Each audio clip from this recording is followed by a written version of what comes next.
This thing is a wreck. Heyo. I was like, why is it playing again? Dude, I don't even know. Hi, Victorine. Hang on, there's something going on here. Hola. What's up?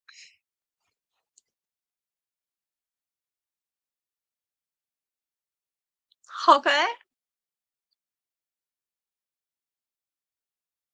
Are you Hold on. muted?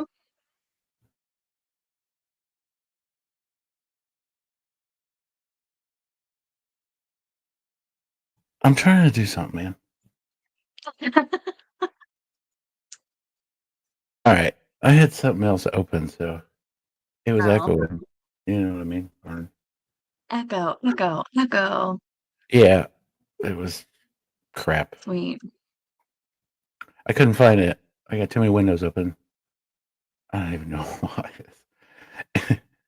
I mean, you've got like 16 desktops. How many That- windows do you need open? I know. But anyways, I had to like compress the intro to get it to fit in this thing, and that screwed that freaking all up. Like that music was all jumpy. This I thing's couldn't fucking- even, for some reason, I can't hear the intro music. Oh, maybe it's because I was on mute. Oh, Lord. Victorine, did you hear the music? Hopefully it was playing someplace else. Oh, jeez. Yeah. Here we go again. Mm-hmm. One of these It days. probably wasn't. It would Huh? surprise me if it wasn't. Because if I mute when I'm, yeah, whatever. So Meagan Jackson, huh? Yeah, this lady's crazy. Yeah. Everything happened so fast today. I was like, I got whiplash. Yeah, I mean, I woke up and I was watching the Karen Reed stuff, and I got so consumed with that. I was like, all right, we're out. And then I started watching the Meagan Jackson stuff. And then everybody was all like, all right, I'm going to rest. And then the defense rest. And then they did closing statements or arguments. And then the jury got sent back. And then 2 hours later, I was like, oh, shit, here we go. Yeah, that shit went fast. Huh? Well, I don't think they had much to decide. No. Like I said, they went back there. They already knew. They said, so we're all in agreement. Did the paperwork, sat back, waited a little while. They're like, all right, so you guys ready? Let's go. Man, she was a piece of work.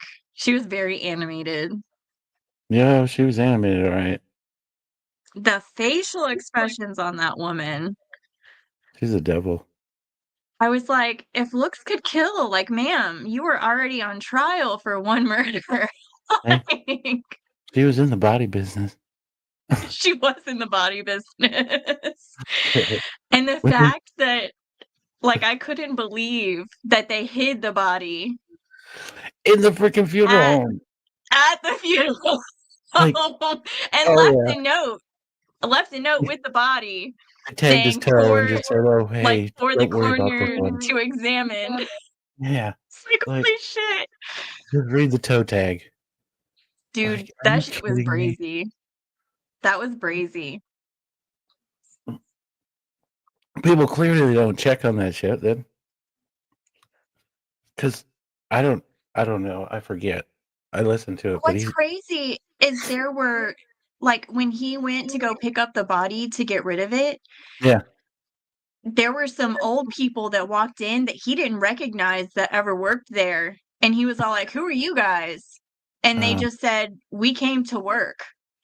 And, he's feeling super paranoid because of why he's there. He doesn't know why they're there. And he's just, like, sketched out. And apparently they were some just kind of, like, contracted embalmers there to embalm a body or something. But can you imagine? I can't remember if it was they hauled him there or they hauled him away, but they used the freaking whatever, their vehicles that they worked out of to haul bodies. They call them death calls, I learned. Mm. Sounds like a hell of a gig. Death calls. Yeah, I don't know. Those people are just Apparently, these 2 were, like, constantly doing it, though. I don't know what it is about this profession that oh my got them god. so worked up. What a this is just out of control. That shit's gross. The whole thing is just a mess. Yeah. What a freaking mess. You wanna go into this opening Yeah, statements should here? we start with opening statements? I figured we just do opening statements from the state because, I mean, fuck the defense rate. No one cares what they have Yeah. to say. Yeah, no doubt. Where the hell is this window? God, I'm lost. I only Oh, do the statements. hello there. How are you? Want the ones from the defense, I can find them. What, We'll be here all day, though. sorry, miss, I can't type here. I did my nails. What a joke. Hey there, I mama don't guess bear. I don't guess how some of these chicks with these long ass nails and they type with that shit. I made a mistake. I started to type. I was like, "Why did I do this?" What a what a freaking whack job. Mama bear, Alright. we're going over the Meagan Jackson trial that just ended today. It Yeah. was, short, but it was a doozy. It was very interesting to say the least. Her and her fling freaking hauled bodies for a living. Well, he turned into being a coroner, right? Huh? He turned into being a coroner, right?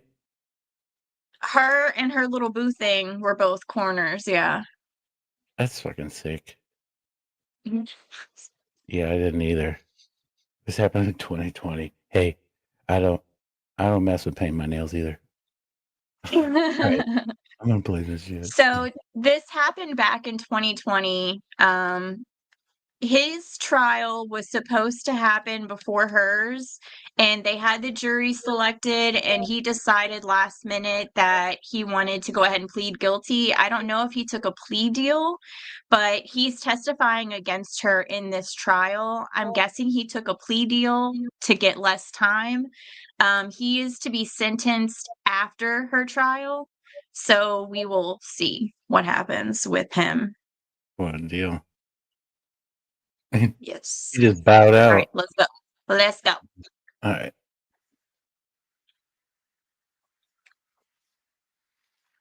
Ooh, her facial expressions, you guys. Mm. There's no volume. What?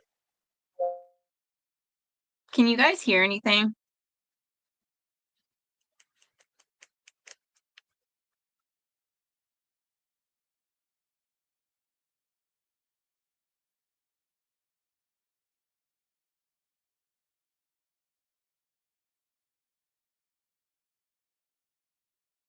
Yeah, no sound.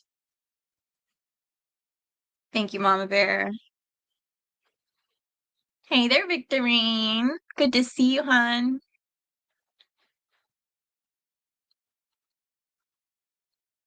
Hi, Dan. Hi. Thanks for joining.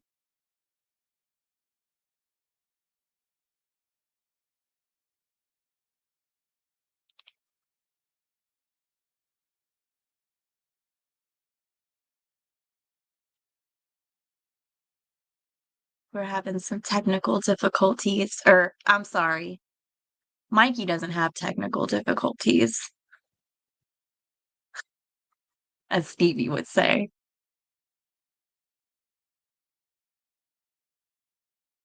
We're just having a moment of silence.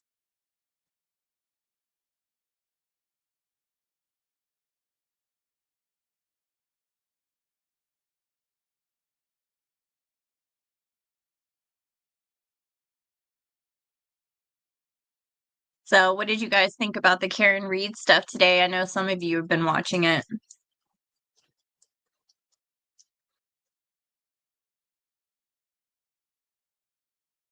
I think Auntie Bev needs to be investigated and her judge card needs to be pulled. Mama Bear says, not me. It's a mess. I've been in and out of it. It kind of gives me a headache. It's nice to see all her supporters, though. She has a lot of supporters.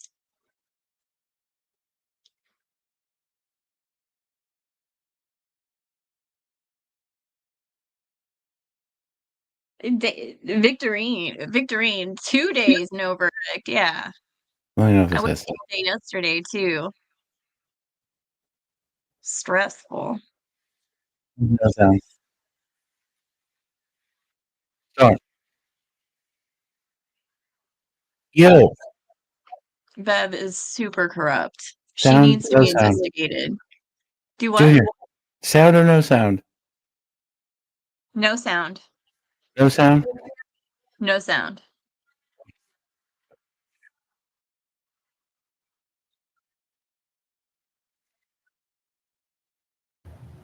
Now, when you look at Meagan Jackson, What about? There we go. Oh, she hell. looks All right. mild. She's a small woman. All right, start over. It can be deceiving. And this defendant. All right. You can still hear me? Yep. Oh, hell. This is ridiculous. Why is this doing this? How about now? You can still hear me? Yeah. Okay, say something. Hello. Oh, you can't hear. There's no echo of you in the background? No. Okay, good. Golly. What a, I'm not even going to say it. I'm going to back this shit up. Here we go. Yeah, let's go. You're going to hear facts and evidence in this case. And those facts and evidence are going to tell the story. And it's going to be a familiar story because it's a tale as old as time. It's the story of an affair, a pregnancy, and a murder. And the victim of that murder is Gregory Rice, the defendant's the father of 4 of her children. Rest in peace, Gregory. And look at the facts and evidence and events that you're going to hear about this week. There's one person who connects all of those things. There's one person at the center of everything you're going to hear. And that person is Meagan Jackson. She's sitting right over there. Now, when you look at Meagan Jackson, you may think, she looks meek, mild. She's a small woman. But looks can be deceiving. And this defendant is certainly deceiving. She deceived Greg Rice. I think the smaller they are, the worse they are. She deceived her co-defendant, Christopher Dontell. She deceived Christopher Dontell's wife, Erica Dontell, and she deceived law enforcement. So as you're watching this, make no mistake. The defendant may look like a victim or portray herself that way. She may look meek and mild, but she is a master manipulator. And that's what she did in this case. And not only is she a master manipulator, she was literally in the business of death. Her job back in 2020 was as a body transport person. Did she even put her kids through hell? She did. Not only was she just a piece of shit, like she was a piece of shit mom too. After I found out that she's also facing 4 counts of child abuse after this, yeah. I couldn't believe it. I think it was her 13-year-old daughter weighed 50 pounds. Oh, I think it was. I remember you saying I this. found out that she was locking her kids in rooms. They were, the usual pissing in bottles and, stuff like that. I was like, are you fucking kidding me? On top of all of this? Like, you shouldn't be surprised. Yeah. Trash. This was Myrtle Beach, South Carolina, by the way. Yeah. A body mover. So what she would do, she worked for a company that whenever someone died of natural causes, or if it was a homicide or even a gruesome accident, she would respond in her van and she would pick up the body and she would take it wherever it needed to go. So that's what she did. And in the course of that job and that employment, she met a man named Christopher Dontell. Christopher Dontell was also in the business of death. Before she got the job as a body transport business person, that's what he did. And he trained her. And then he became a deputy coroner, and it was his job, much like Meagan, to respond to these scenes of death and to fill out paperwork and to perform the duties of the coroner. In the course of that employment, Meagan Jackson and Christopher Dontell saw one another very often. And they That's some shady ass shit. You can't even trust a damn coroner. Became close. Now, Christopher Dontell at the time he had a pretty good life, a pretty normal, I would say, everyday life. He worked as a deputy coroner. He was married to a school teacher. He had 2 little kids. He lived in a very nice house in the River's Edge community. And at the same time, Meagan Jackson had been in a relationship with Gregory Rice, the victim in this case. They shared 4 kids. About approximately a year before this murder occurred, she and Gregory Rice broke up. They were no longer together, but they were kind of always connected because they shared these 4 kids. You know, if you share kids, you're going to always have to talk to someone. They would speak about the kids. They would text and call, and that's really what their communications were about. So after Meagan broke up with Greg, she pretty quickly moved on to Christopher Dontell. She set her sights on him, and she basically infiltrated his life. She literally bought a house in the same neighborhood right down the street from him. She befriended his wife. She befriended his kids. She started buying the family expensive gifts with an inheritance she had gotten and made promises of more. She spent her days hanging out with his wife and Christopher Dontell. She became, in a large part, a third party in their marriage. And because Christopher Dontell... This is like the better sister. Yeah. Well, it's crazy to me. I just put in chat that 4 kids together, never married, and the eldest daughter says when she testifies that she's never heard them say I love you to each other. Yeah. That was... The daughter's 19 years old. When this happened was 2020, so she's 19, 18, 17, 16 when this happened. 16 years of never hearing her parents say they love each other. That's wild to me. I mean, I've had a bad childhood, so I get it, but that's crazy. On the other side of the coin, when she says that she didn't like to go to her dad's because she didn't feel comfortable with him. That's alarming. Right. I'm not going to victim shame whatsoever because he is the victim in this case, but it makes me feel like this couple, neither one of them were great people, you know? Yeah, it's sad. All right, here we go. Dontell and Meagan Jackson were kind of dealing in death. They were doing this job where they were transporting bodies and responding to these scenes. They had a reason to be out,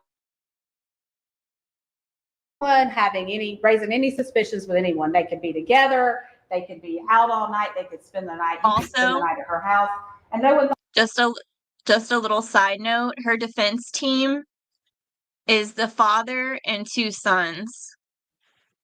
Oh, that's tits. I think they have their own law firm, but I think Gisela was saying that they're acting because I think that they have to take on like public defender cases every once in a while. I think they're acting as public defenders in her case, but they are father and 2 sons. That's kind of weird. About anything. She actually started an affair with Dontell and conducted that affair right under his wife's nose. She was hiding in plain sight, and she was deceiving everyone. So around, I'll say September 2020, a couple of things happened that kind of changed things. The first thing that happened is Meagan Jackson got pregnant with Christopher Dontell's child. At the same time, someone anonymously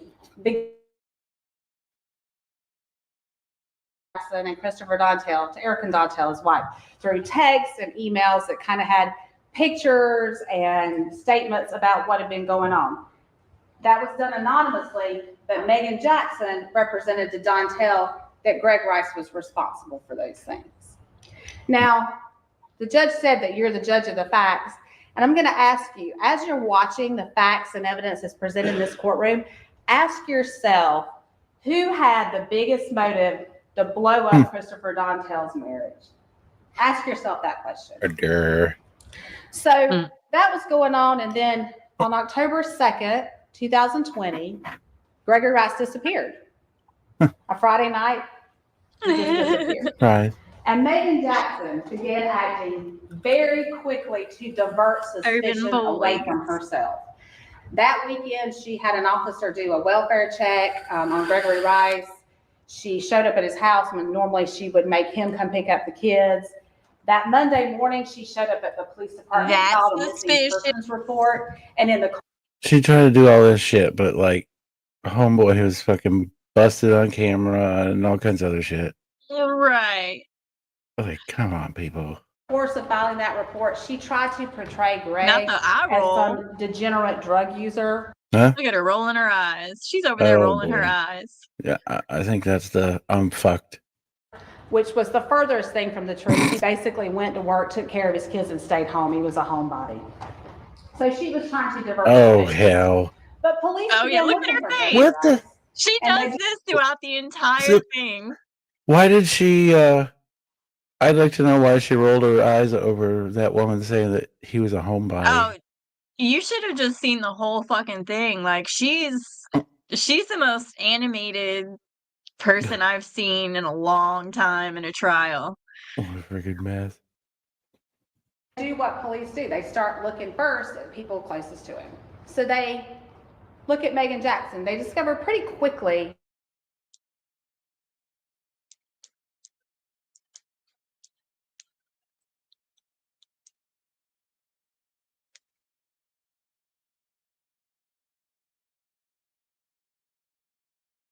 we lost sound. There you go. I know. Oh, there you go. And when your cell phone, when you make a call or you get a text, or sometimes when your phone's just running an app in the background or doing something, it connects to the cellular network and it hits these towers that are located around the county. There's one pretty close to the courthouse you may have seen. And based on, if you guys see me looking away on my phone, it's because I'm actually talking to you. The approximate location of people where they are. They can. I've got chat on my phone, so. So police She's just being rude as fuck. At Gregory Rice's cell phone records. And one of the most striking things they noticed is the last person that he spoke to the night he disappeared, October 2nd, 2020, was Meagan Jackson. Police also start looking to see where Greg was. So once they realize that Meagan Jackson's having this affair, that she's the last person to speak to Greg Rice on the phone, or it looks like that's the last phone call we can, suspicion falls on her and Christopher Dontell pretty quickly. But nobody knows where Greg Rice is. Because they haven't found him. He's chilling. Police know the longer Greg, he's literally chilling. Literally, quite literally. Poor guy. So as time passes, police begin to suspect strongly that Greg Rice is dead. And lo and behold, about a month after he goes missing, Donna Sue Souls was setting catfish lines in the Little Pee Dee River. For those of you who don't know, that's the geographical border between Horry and Marion County. They were setting catfish lines in the middle of the night. They happened upon the body of Greg Rice. Greg had been shot. He had been wrapped in a tarp that was zip tied. Someone had taken ratchet straps and wrapped around it and weighted it down with cinder blocks to try to, and dumped him in the river. All the good shit. So that's a big break in the case for police. That's the daughter. It also gives them a new lead to follow. That lead is they start looking at the tarp and the cinder blocks and all these items that Greg's wrapped in, and they start going to stores around Horry County to see if any store sells those items in particular, because those items have tags on them. So they end up going to Lowe's Home Improvement, which is a national chain. I'm sure you all know. That's the oldest daughter. They speak to the security officer, and he starts looking at receipts. I can't imagine the shit he she's finds seen. a receipt from October 3rd, the day after the murder. What? Where the person bought all I of can't those imagine items the together. shit the oldest daughter's seen. So he goes and he says, "Oh, fuck." That's a rather suspicious Yeah, that's her. shopping list. It's basically a murder dump kit. So he goes and looks at surveillance footage, and he finds Christopher Dontell pushing a shopping cart through the Lowe's checkout line with a cart with a tarp, zip ties, cinder blocks, and ratchet straps. And that leads police. They start looking for surveillance video. They know the body was dumped in the Little Pee Dee River. So they start looking for routes you would take to get there from kind of this area, the beach area where Christopher Dontell lived. And they find surveillance footage from a convenience store, Little Pee Dee Exchange, showing Christopher Dontell going back and forth to the dump site in his county vehicle. At the same time, of course, they went this far. Oh, Jesus. They went Did this you watch far. this yet? Huh? Did you watch this yet? Yeah. Well, I listened to this today. Okay. Yeah. Yeah. They went this far to do all this shit, and then. Yeah. Suspicion is Look at Peepaw back there. He's about to fall asleep. Oh, look at him. That's a perfect shot right there. Like, He's got that. Look at Peepaw's going to bed. He might have a severe. Grandpa Joe back there. He might have a severe nut scratch. He's got that face. See where his hands are underneath the table? Yeah. Oh no, police start looking a little closer. He is. And People's they start falling looking asleep. at cell phone records, any surveillance they can get. They look at license plate readers. And for those of you who don't know, license plate readers are cameras. A lot of municipalities have them. I see people coming in. Hello, lurkers. Highways that the cameras capture the license plate of your car as you pass by. I love that shit. You can tell where cars are on the highway sometimes by looking at these license plate readers. So police start looking at cell phone records, surveillance, and license plate reader to track the movements of Meagan Jackson, Christopher Dontell, and Gregory Rice. And what do they discover? Well, the most striking and obvious thing police discover is that Meagan Jackson and Christopher Dontell were together the entire night of October. She's so pretty. The night that Greg went missing. This woman? They left. They met up about 6:30 in the evening at the Lewis Ocean Bay Heritage Preserve. That's. What did you say? I said the lawyer. So pretty. Oh yeah. I said this woman. No. Wildlife management area where you can go. You can see endangered plant species or walk around and look at nature. But what they were there for, police find out later, was target practice. They were actually shooting guns. Meagan liked to shoot, so that's what they were there doing that day that Greg was murdered. They left there. They went to Abuelo. She just has avid redneck written all over her face. My ass. Which is a restaurant, Coastal Grand Mall. You may have seen it. They're on surveillance camera there eating for about an hour. They leave around 8, and then they come. She was having a Slurpee. Back. Christopher Dontell comes back about an hour later, about 9 o'clock. Oh, excuse me, milkshake. To use the bathroom. He tells police that in that hour they were driving around conducting their affair, that he was receiving oral sex from Meagan. See? That's what they did when they were together. They eventually end up at Myrtle Beach Funeral Home. Now, Myrtle Beach Funeral Home it's a funeral home. It's on the bypass over near Market Common. You probably know where that is. It's basically a crematorium. Meagan Jackson and Christopher Dontell had access to that funeral home because of their jobs. The county sometimes would store bodies in the coolers there if there were just not enough room at the coroner's office. So they were there, and their cell phone records put them there. Around 9:45, Meagan Jackson calls Greg Rice. And these are approximate times. Around 10 o'clock, she calls him a second time. At the same time, her body transport van, the one that she uses for work when she's doing her job as a body mover, is seen entering the homeowners associations, entering the gate of Arrowhead community where Greg lived. It captured on the homeowners association's license plate reader. She goes in there, or her van goes in there. It takes 6 or 7 minutes. He's like, what? Yeah. Where'd they find this? We didn't do this right. That's for damn sure. At the same time, damn, I've been from caught. 5 o'clock to 10 o'clock that night, Greg Rice's phone is hitting off the tower near his apartment right there. at Arrowhead at Flint Lake Apartment. So it doesn't look like he's moving. It looks like he's home. But around 10, the same time Meagan Jackson's van shows up in his neighborhood, his phone starts moving. And what his phone does is it travels to the Myrtle Beach Funeral Home. At the same time it's traveling, Meagan Jackson's van is traveling toward the Myrtle Beach Funeral Home. So this guy lived in an apartment. They basically went to the apartment and killed this guy. And nobody saw shit. Like, they didn't hear anything. They didn't see him wheeling him out. There's the body guys. Funeral home, hitting license plate readers along the highway, the major highways. I'm pretty sure the video I sent you, he describes what happens. Oh, one of the trifectas. Yeah. Now Greg's phone stays there a little while and makes some data connections. So I told you before, whenever you use your phone, sometimes you're making calls or texts, and that's a user-initiated action that causes your phone to connect. But sometimes your phone connects without you doing anything. It can have something running in the background or some app that uses cellular data, and it'll connect without the user actually doing anything. So just because Greg's phone is connecting does not mean that he's alive. It just means that his phone is there. So eventually, Christopher Dontell and Meagan Jackson, you can see from phone records and LPR, start traveling Take notes. towards the Lowe's Food on International Drive. That's an important location for them. That's where they would go to leave. She does, Mama Bear. She looks so fucking mean. And she's given looks throughout this entire trial. Wait till you, I think we're putting her daughter up next, right, Mikey? Yeah.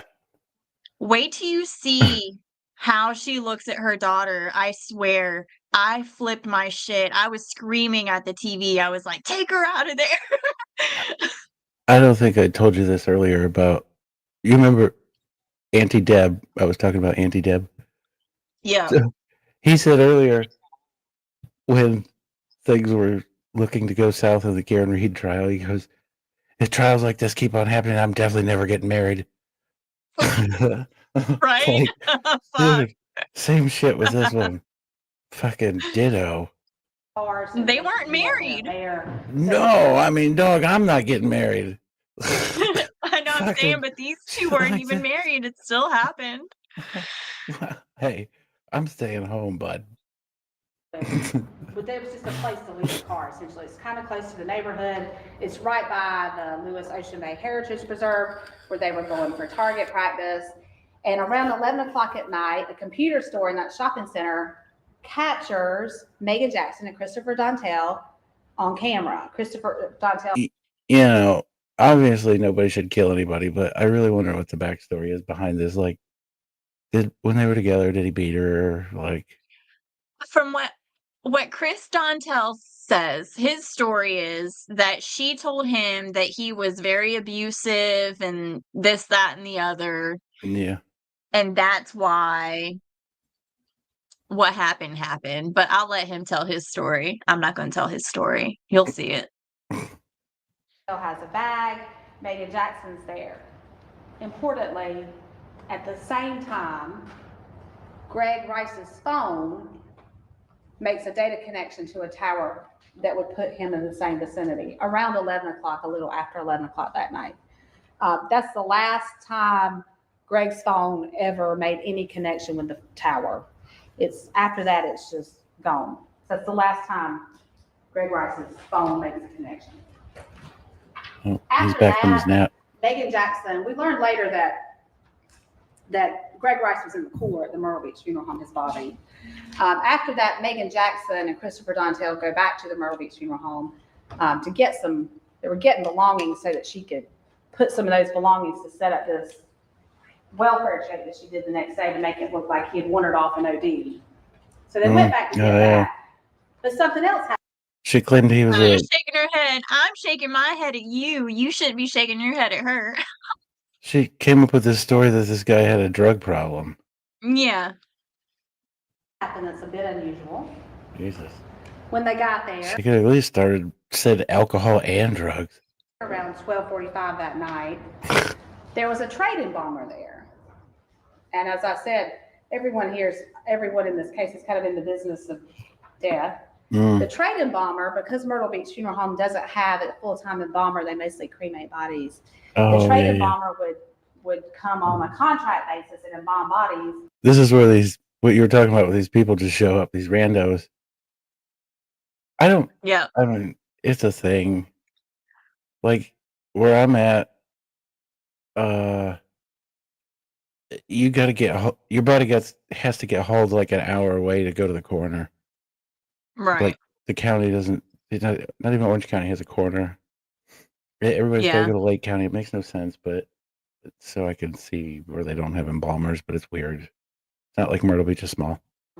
And he did that kind of whenever it's convenient for him. You'll hear from him. So he was there at 12:45. No candy in the courtroom, man. Hey, she's used to having shit in her mouth. Damn it. So when Christopher Dontell, one is bullshit, and the other one, we know. And Meagan Jackson stayed up and saw them there. And he'll tell you that. She's got to keep it busy. And they left. They stayed together, kind of, you'll see on tape, they're kind of going back and forth. She looks like a fucking horse. Maybe she's fucking eating warheads, dude. Maybe that's the faces. You know, sour candy. Yeah. The next morning, they go back to Lay's Food and they get in their cars and go their separate ways.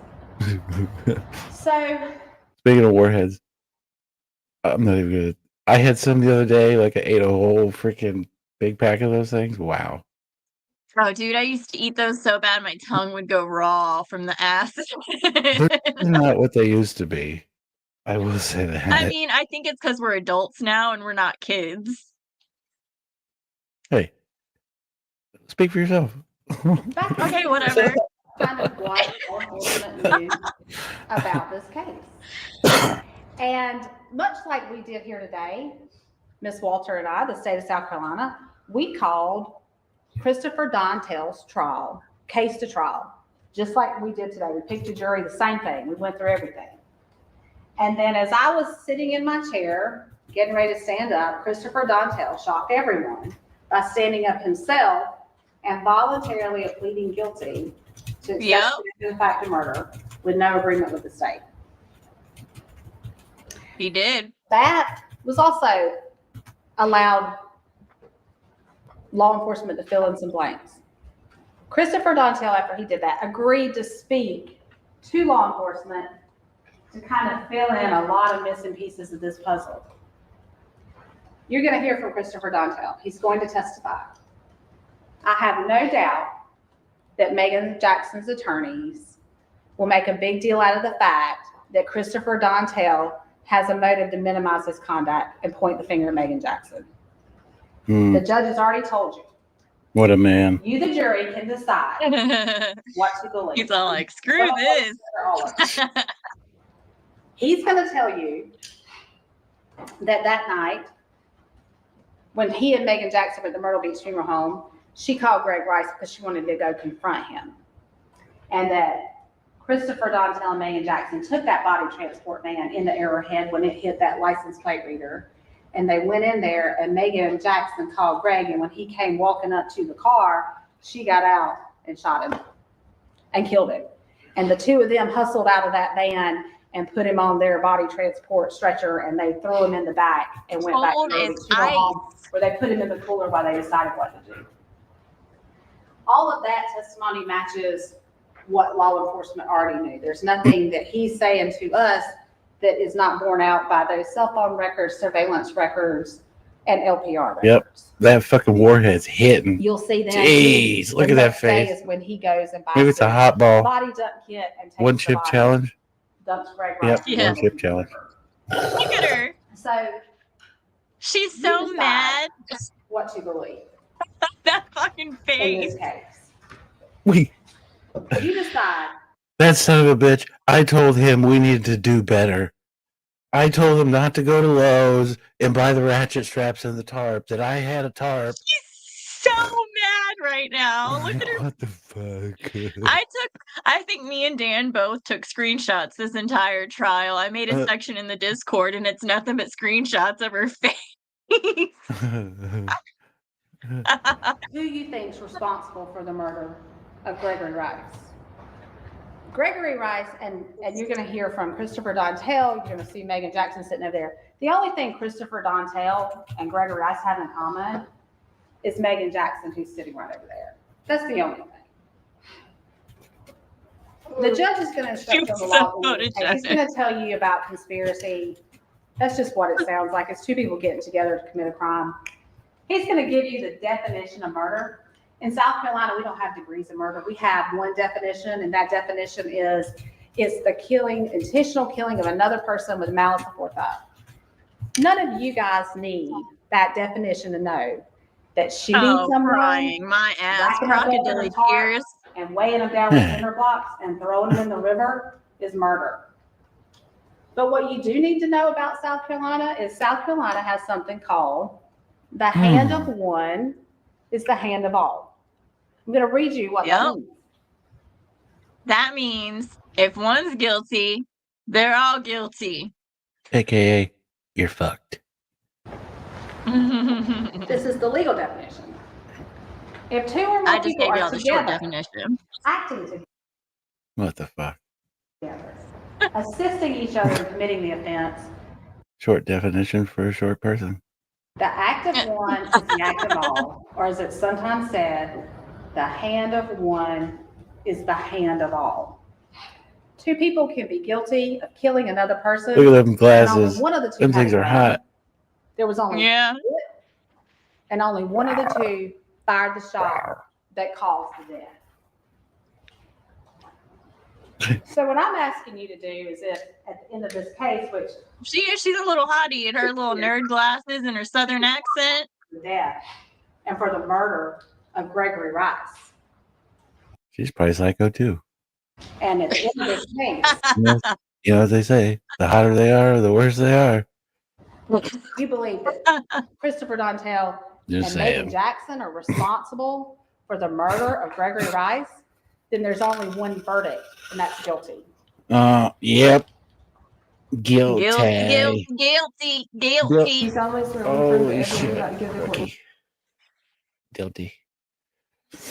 Hang on, there, Smalls. We're going to the daughter next. Yes, this is her eldest daughter, Savannah. She's 19, I believe. Dan, is that right? Is she 19? She was actually in Gizela's chat on the second. I believe it was the second day she was in Gizela's chat. No shit. Yeah. So since this one is kind of cringy, I'm gonna start playing this and go to the little boy's room. Okay, so we'll do a little trigger warning. It's sad. It's very upsetting. He can't really handle this one. Yeah, he's Tinkerbell. I can, but whatever. All right, I'm gonna roll this thing. I'll be right back, Jack. He's a sissy. Could you just state your name and then spell your last name for the court? Savannah Rice, R-I-C-E. Yes, ma'am. Thank you. And Savannah, I know you're nervous. I get it. If you can just make sure you speak into the microphone and just slow down a little bit so that the court reporter can hear what you're saying. Okay? Nothing's playing, Mike. Shit. Response, so if I ask you a question that's I guess we're gonna have to wait for him to come back because I cannot do anything remotely from where I'm at. Sorry, guys. How old are you today? I'm 19. If we're lucky, he's got his little earbud in and he can hear me while he's in the little boy's room. Half sister and a little brother. What are your parents' names? Gregory Rice and Meagan Jackson. We're married? We're kind of you guys are stuck with my face. How would you until he gets back?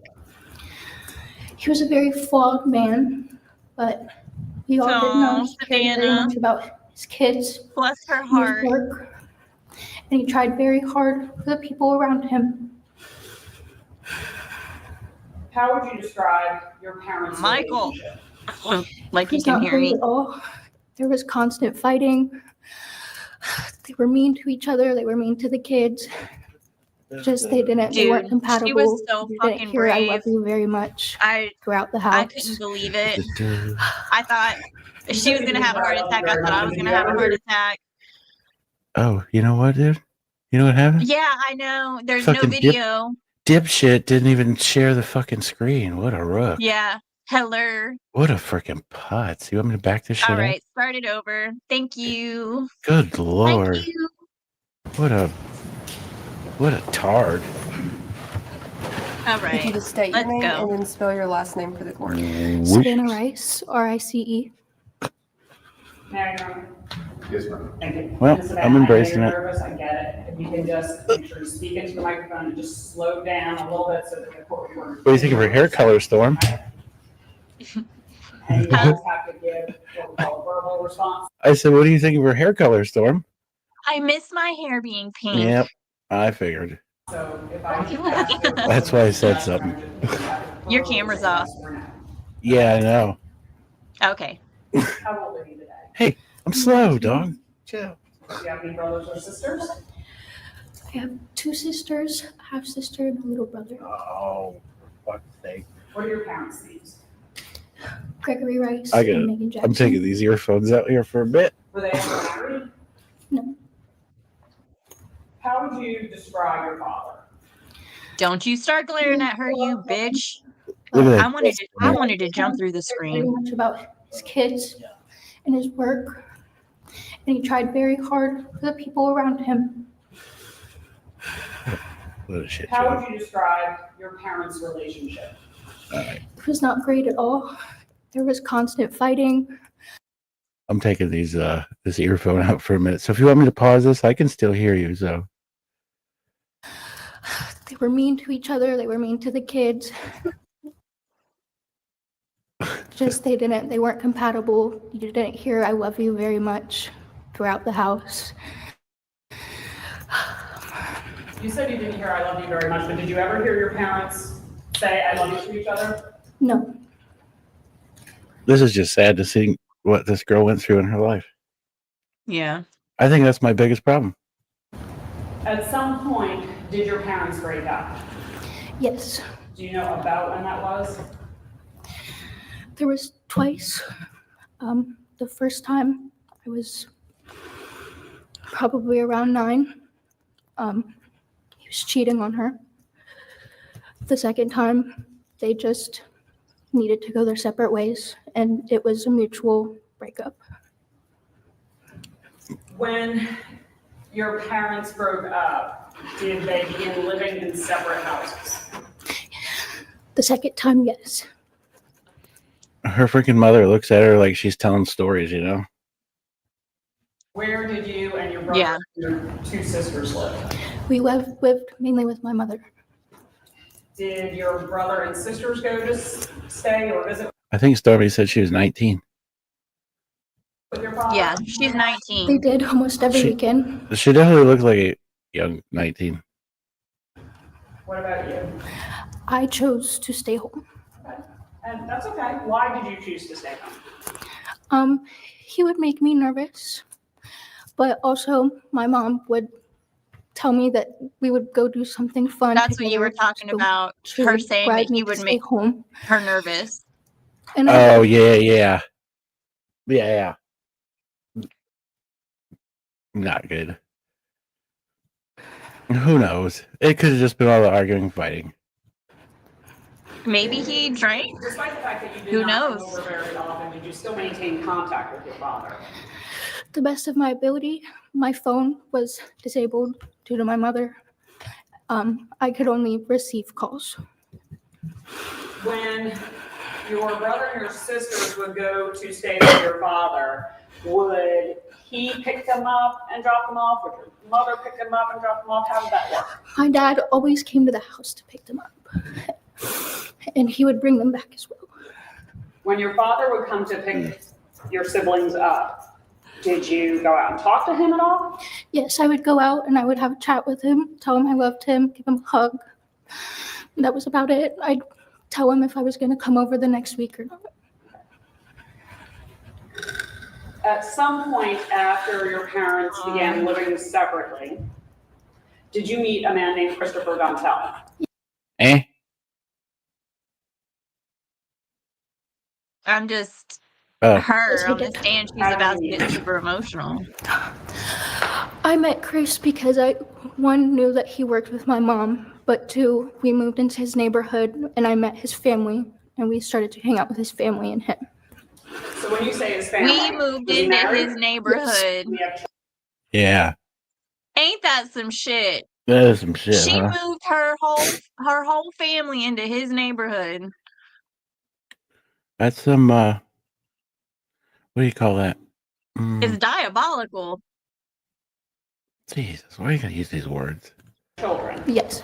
How many kids did he have? He had 2 children. Do you know about how old they were? What the fuck, I man? believe the son was around maybe 1 and the daughter was 6, I believe. And you said Look at her, she's that getting so you nervous. guys moved Oh into my the same Jesus, neighborhood Lord. as the Dontell family? Yes. About how far away did you live from them? It was like 3-minute right down the road, just down our street and down another street and into a cul-de-sac. So was it walking distance? Yes. Did your family and the Dontells spend a lot of time together? Yes. At some point, did you come to know that your mother was having an affair with Christopher Dontell? Yes, but not at first. How did you find out about the affair? I had some friends Super over and it was quiet. We went downstairs and we heard them having sex in their bedroom and it just kept getting louder and louder. Jesus, And fuck. the next day I asked her and she said, I thought you knew. What Are a you piece kidding of me? crap. Like, for real? What a shitbag. Do you know about how long that was before your What father the fuck went kind of missing? answer is that? And if you don't, it's okay. Jesus. I thought you knew. This will sound like a silly question, but do you remember when your father went missing? October No, I didn't know. I knew you were a hoe, but I didn't know. 2nd. God damn. What Yeah, it was do you remember October. about sort of that time period? Before or after? Right, yeah, when you found out that he was missing. So October 2nd was a Friday night, right? Mhm. What happened the next morning? She woke up, we all got up. She got the kids ready to bring them to our dad's, which I already thought was weird because he always came to pick them up and he would come in to see me or I'd go out to see him, which it didn't happen this morning. So she got the kids in the car and If you just take some time to breathe, it's okay. Oh. Do you need some water? Sugar. she brought the kids to his house and she called me and she was really frantic. She said she had searched everywhere. I'm sorry. It's okay, take your time. She had said she had searched everywhere. She looked in his car. She couldn't see his keys or his wallet or his phone. She looked in the windows and So brave. then she said Yeah. she's going to call the police. And I they couldn't came do it. back. And that was really just, When you say they came back, who do you mean? Madison, Blake, Dakota, my siblings, and my mom. Okay. So that was the morning of October 3rd. How did your life change after your father went missing? My mom wasn't home even more often. She wasn't home due to her job most of the time, but it became a lot more when he went missing. Everybody was really emotional. We didn't go out at all. My mom did, but we didn't. We really just stayed in the house. Fucking hoe ass. Her dream had come true at that fucking point, you know? Yeah. What a joke. This is like time and time again that this whole love lust thing or whatever the hell they want to call it, you know, they just run off and leave the kids. Jesus Christmas. I don't even think I could do that to the dog. Okay, do you remember when they found your father's body?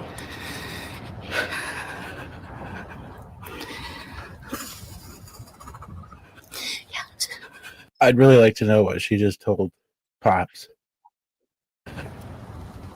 I do. I'd really like to know what what's her face just told the old man, her attorney. Oh, who knows? What She's do you remember about lying. Yeah. She's at a my best friend's liar. house, and her mom came in the room. That was an intimidation tactic She right told there. me Because not- look at her now; she's all choked up and she can't talk because she saw her mom go. Yeah. Not to go What a shitbag. onto any of my electronics, but she didn't know that one of my friends from the neighborhood had already told me. I didn't believe it, but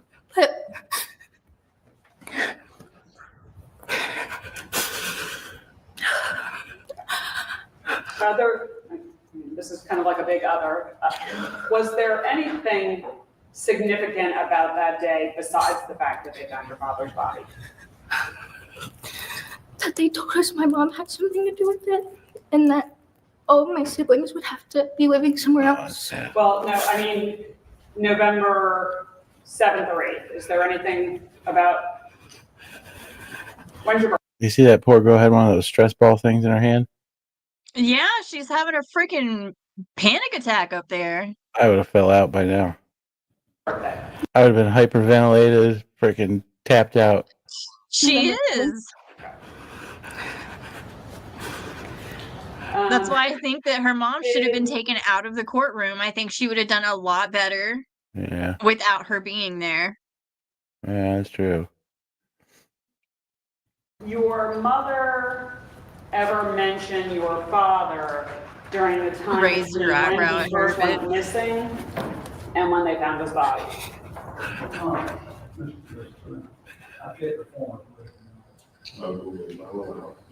So you can answer that. Did your mother ever say anything about your father between the time that he went missing and the time that they found his body? Yes, Can you just tell us about that? Take a couple deep breaths if you need, but tell us about that. she had come home drunk one night, and I was in the kitchen, and my sister me off. she wasn't behaving, and I told my mom, and she started screaming. And my sister was upstairs, but then she looked at me, and she said, "I hope what happened to your dad happens to your sister." And I asked, Are you shitting me? Hold on. Is that not an admission of guilt? Yeah, no shit, dumbass. Is that not an admission of guilt? Chat? Somebody? She is stupid. What That's a whack. crazy. "Sister, what do you mean?" And she just wouldn't say anything. And that was before they found your father's body?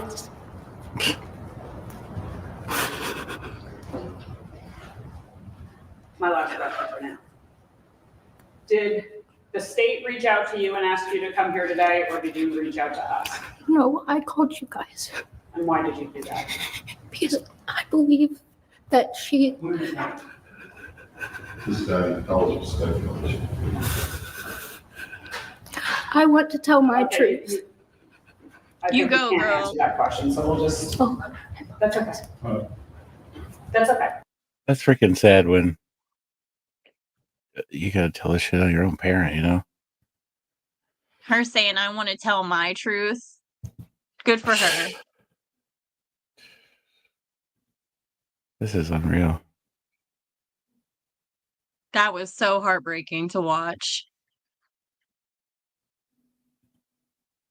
I think He's always referring to everything about to give the court. I think the first whatever, the first bit of it, I think that's where I wigged out. Mhm. It's like, Now, this isn't his whole testimony. This is just the part where he, I think, is explaining what happens, and then I think he apologizes to Savannah afterwards. Oh, wait, no, I'm sorry. This is the wife. My bad. Never mind. Did you want the other one? Nope, this one first. Okay. Or wait. Hey, That was your, Dan, which one went first, her or him?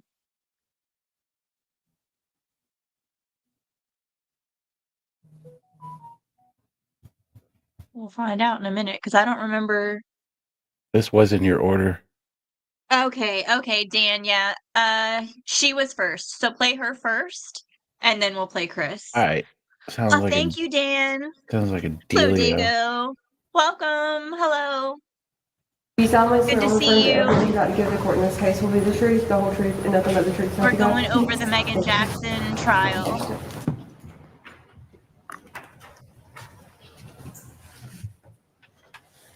Get you to state your name and then spell your last name for the court. Erica Dontell, Dontell. There you are. Thank you. What do you do for a living? I'm a teacher, What grade? 4th grade. Are you married? Yes, And what's your husband's name? Christopher Dontell. And is he the Christopher Dontell who is involved in this case? Yes, ma'am. How long have you two been married?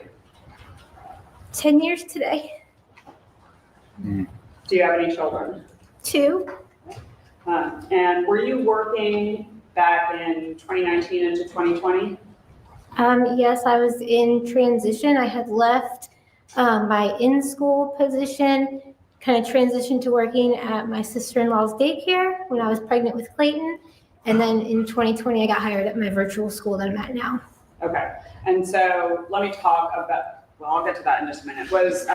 Yeah, Diego, I wouldn't either. So supposedly this happened in Myrtle Beach in 2020, and basically it was what do we want to call it? 2 coroners that were having an affair with each other.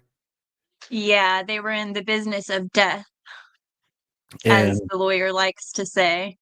they killed the one's baby daddy and stuffed him in a cooler at a funeral home while they decided to figure out what to do with him.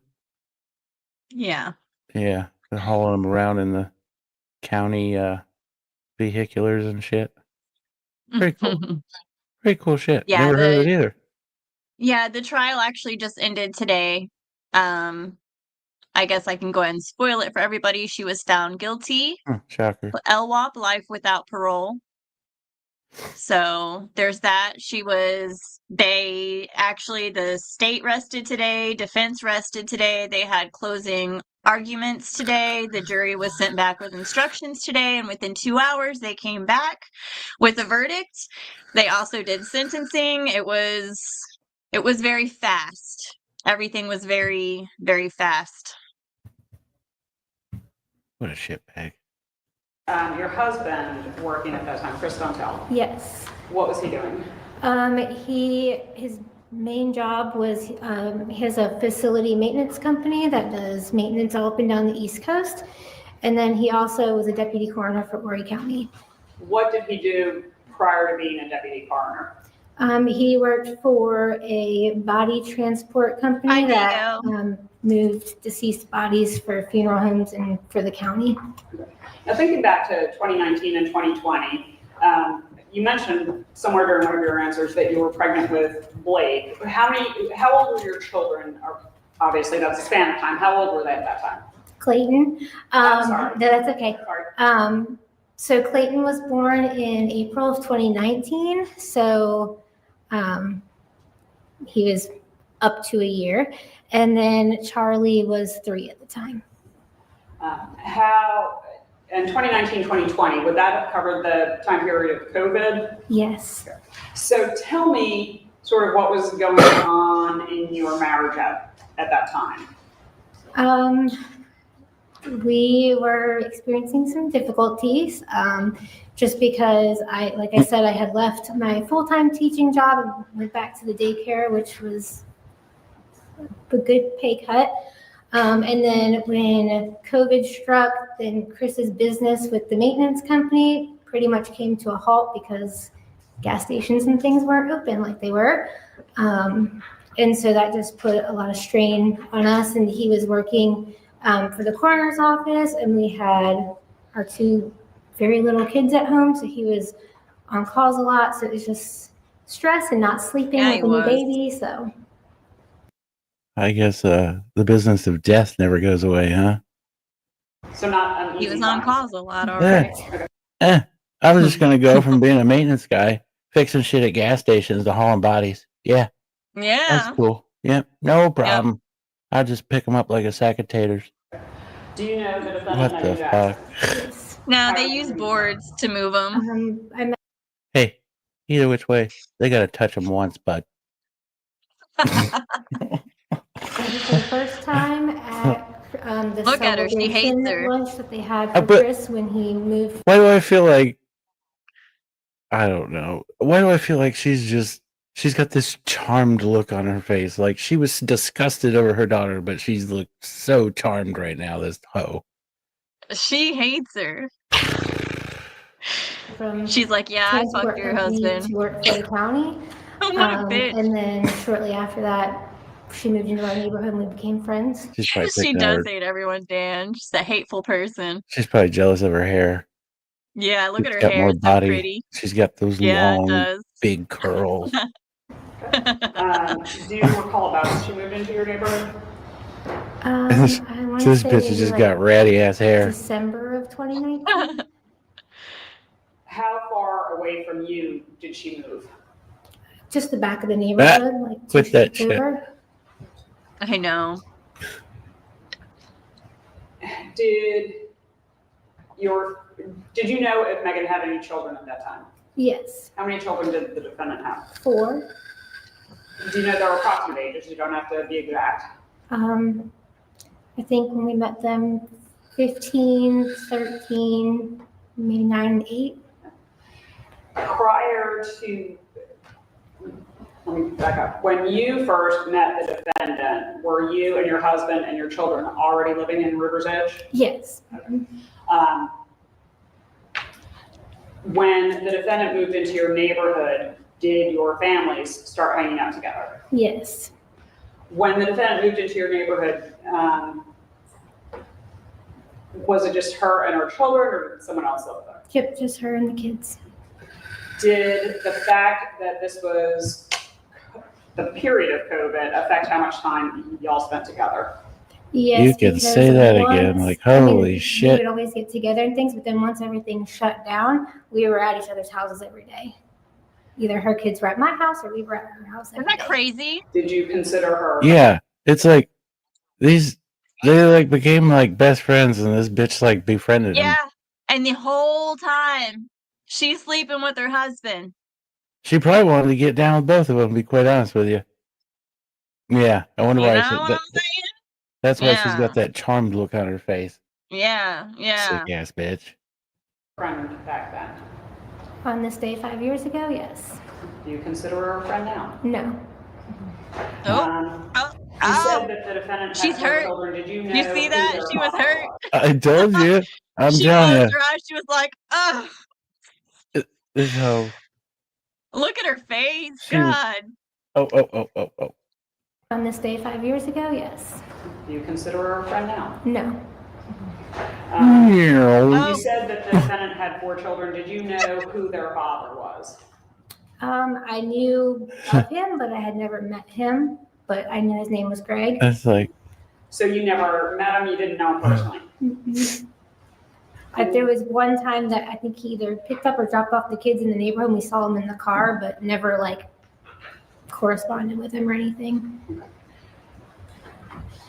Did the defendant ever talk to you about her relationship with Greg Rice? Yes. Yes, no. Just a leading question. Oh, yeah. How did she describe her relationship with Greg Rice? It sounded very toxic. She mentioned a lot of abuse, and she would say things like, "Oh, I'm going to go drop off the kids if I'm not back in an hour, or send somebody to look for me." And it just sounded, she just made it seem very hostile. When she mentioned abuse, did you ever see any signs? just gaining points. I feel bad for me. abuse on her? Any bruises, cuts, broken bones, or anything? No, ma'am. Did you ever see any evidence that he was abusive other than what the defendant said? No, just what she Exactly, said. Dan. Manipulator. 99 reasons. Or some dolphins. Can you describe for the jury how big or small a part of your life, your family's life, the defendant became during this time period? Very big. I mean, she literally infiltrated our whole lives from our kids. The sad shit is this woman probably trusted that woman with her own kids. Yeah. Like she was like auntie or some kind of shit. Yeah, I bet this lady feels really fucking dumb. Anti-death. To our finances, Jesus. to I feel so bad for her. all areas. Yeah, like Dan said earlier, is like, you know, the freaking victims, like the children, and then this woman, like they're the sweetest, and the others are fucking demon gremlin people. Yeah. Go ahead. Sorry. No, I was waiting to. Yeah, she just, I mean, like I said, we were together pretty much every day. And even if us grown-ups weren't, like her kids were with my kids all the time. So. Was the defendant working, where was the defendant working at this point? Grind staff transport, she had taken Chris's spot. Did that mean that the defendant and your husband worked together quite a bit? Yes. I don't know. At some I think I point, would literally moved in did on her you territory. become aware that I think I would have chose DoorDash. Hey, at least it's hot. or were you told that That was the bad. defendant and your husband were having an affair? Yes. How did that information first come to you? Through a text message from an anonymous website. Wait, you can definitely tell she's a teacher. She's got the old teacher attire going. Yeah. Poor one.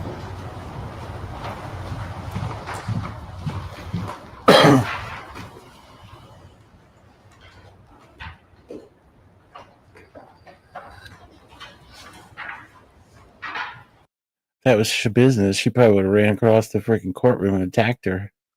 Good lord. They finally pushed a business in a wheelchair and locked that bitch. That was some shit. I can't believe that they asked if she was going to have to sit in that during her trial. He straight up told her, he said, look, ma'am, you're not going to be able to come to your own trial if you keep pulling this. Holy cow. And the funniest part to me was when her lawyer was trying to express to the judge, like, hey, during her trial, can she not be in a wheelchair and bound like this? Yeah. Because we have a good relationship. Yeah. And he's looking at Shabusiness like, we have a good relationship, right? And Shabusiness is giving him the death stare. Like she is possessed by a demon. And I'm just like, oh my God. I feel like you could hit that woman with a taser and she'd just take it and keep on running. Dude, I think so. I think she is possessed by a demon. Yeah. It's fucking caught in that ratty ass hair of hers. Jesus. 99 reasons. Yeah. Hi, Doodle. Well, How are hello you? there, Doodlebug. Hi.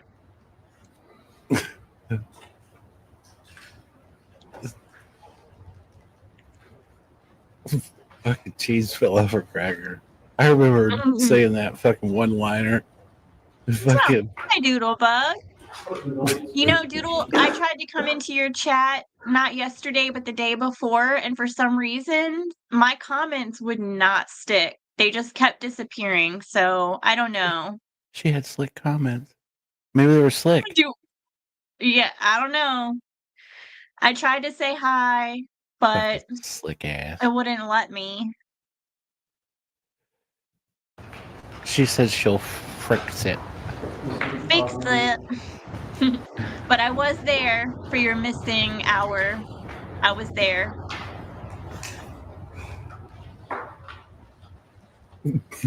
Onward. I don't even know. I was just laughing.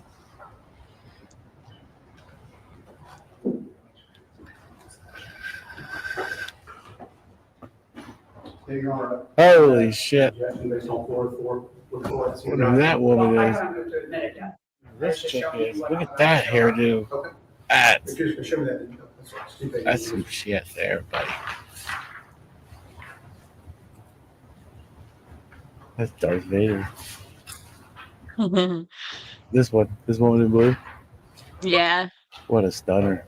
Your Honor, but actually. she's hot. This. Yeah, for somebody. When describing having a part of your marriage, the defendant became, you mentioned something about finances. Can you tell me what you meant by that? Yeah, so there were multiple times when she would help us with like groceries. She would show up with groceries. She would go to like Sam's Club or, BJ's or where, well, BJ's wasn't around there, Costco. All this on that fucking inheritance money.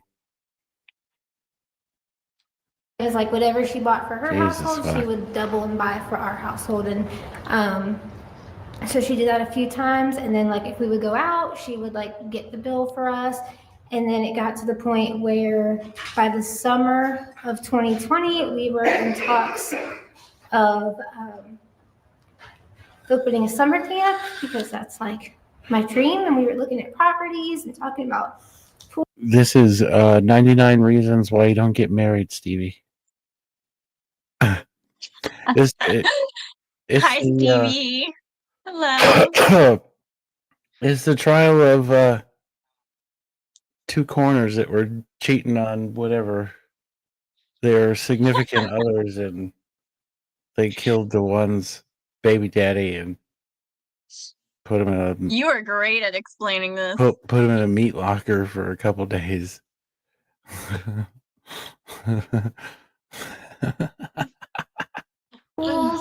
And so we just I'll let thought you that we were explain going to be next these time. business partners and open this It's camp. a good It's nothing gist. like anything Hey. that's in the area. So that's just. Now, you said that the defendant had taken over Chris's job. So did you have some idea of the salary that she was probably making? I'm gonna say he Why do I feel like she played RoboCop? was less than The lady in blue? I think, when he was on. Did the defendant ever give you any idea of how she was going to afford all of these things, or how she did afford what she actually gave you? It was my understanding from what she told us that she had inherited money from her parents. Now, going back to the anonymous texts, I'm approaching you with state security. I'm sorry, do we need to get a little disruption? Thank you, John. All right. If you can just look at that.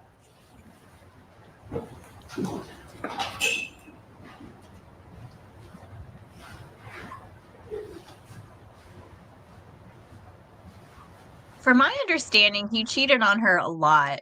And this woman is still with him. He's been in prison since 2020 and she's still with The dude's taking it. You know he's taking it.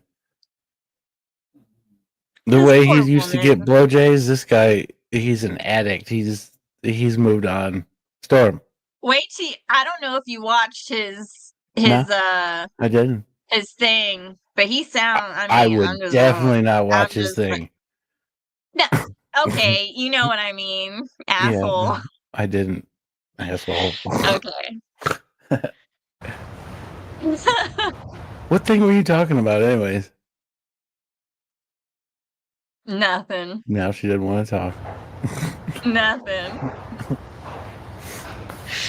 I'm being inappropriate. Yeah. Jesus.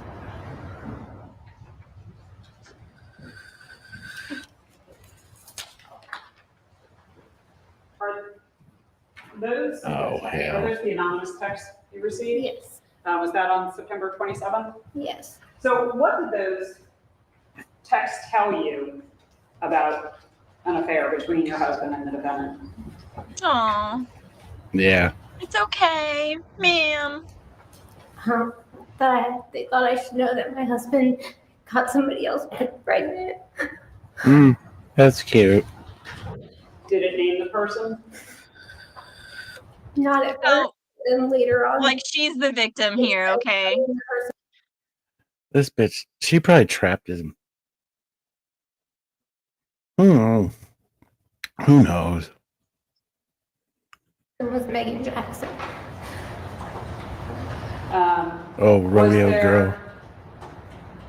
Anything about the way the defendant's name was spelled that meant anything to you? Yeah. I just felt like it had to be, I even told Chris, like, when it came through that I was like, this has to be somebody that knows her because they spelled her name correctly, because I've never seen her name spelled that way until I met her. So I feel like if just anybody, I mean, my name's Erica and people misspell that all the time. So I just felt like you have to know somebody to spell their name correctly. So I knew it had to be somebody close.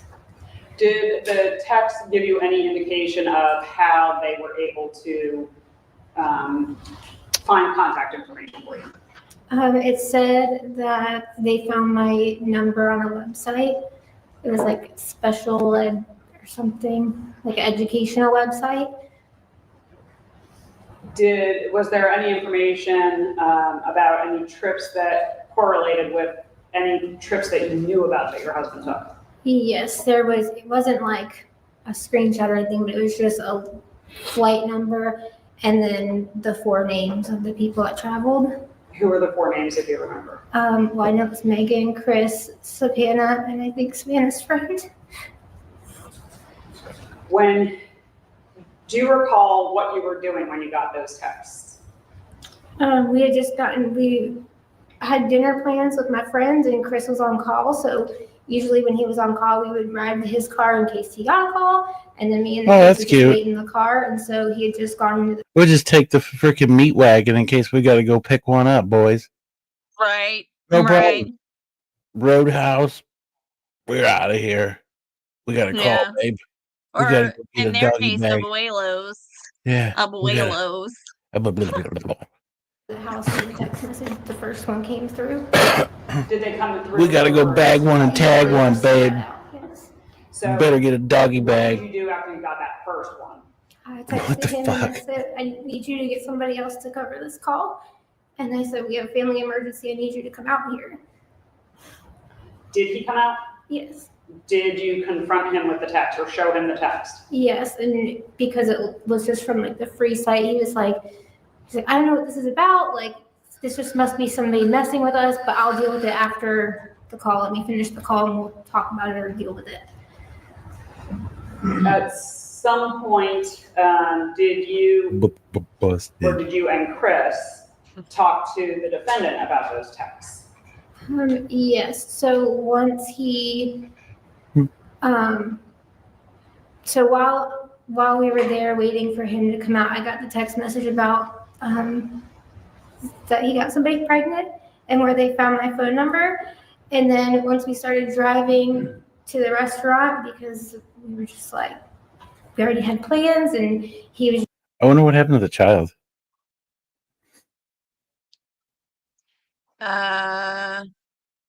She lost it. I wonder if she really lost it. I wonder if she was ever pregnant. Well, yeah, she definitely seems like one of those. One of those 99 reasons. I don't know. I'm just saying. I don't know. She probably had fake pictures and all kinds of shit. Just saying, like, I don't know who would do this. Like, who do you think would do this? And I was like, I don't know. We used to know this one girl. Oh my god, she went as far as like getting fake freaking whatever sonogram pictures. I'm just saying. I mean, if the math is mathin', the time, it's. Yeah. She's full of shit. She is absolutely full of shit. This is not something I expected. And so we were still going to go to dinner. I think it was another manipulation tactic. Another message came through and said, and it's Meagan Jackson, and I have proof. When you first got those texts, did you believe it, not believe it? What was going through your mind? I was in shock. I was like, I don't know why, like, never saw that coming. I never would have imagined that we would be in this position. And that, so then when he seemed to not know anything about it, then we were just kind of like, okay, well, you know, it didn't seem real. Like, I couldn't believe that it was true. Oh yeah. How long is your testimony? Oh, okay. Must have saw it on the internet. Did you and Chris talk to the defendant about these texts? I didn't realize her testimony was this long. I think it seemed like the longest out of them all. Yeah, it is.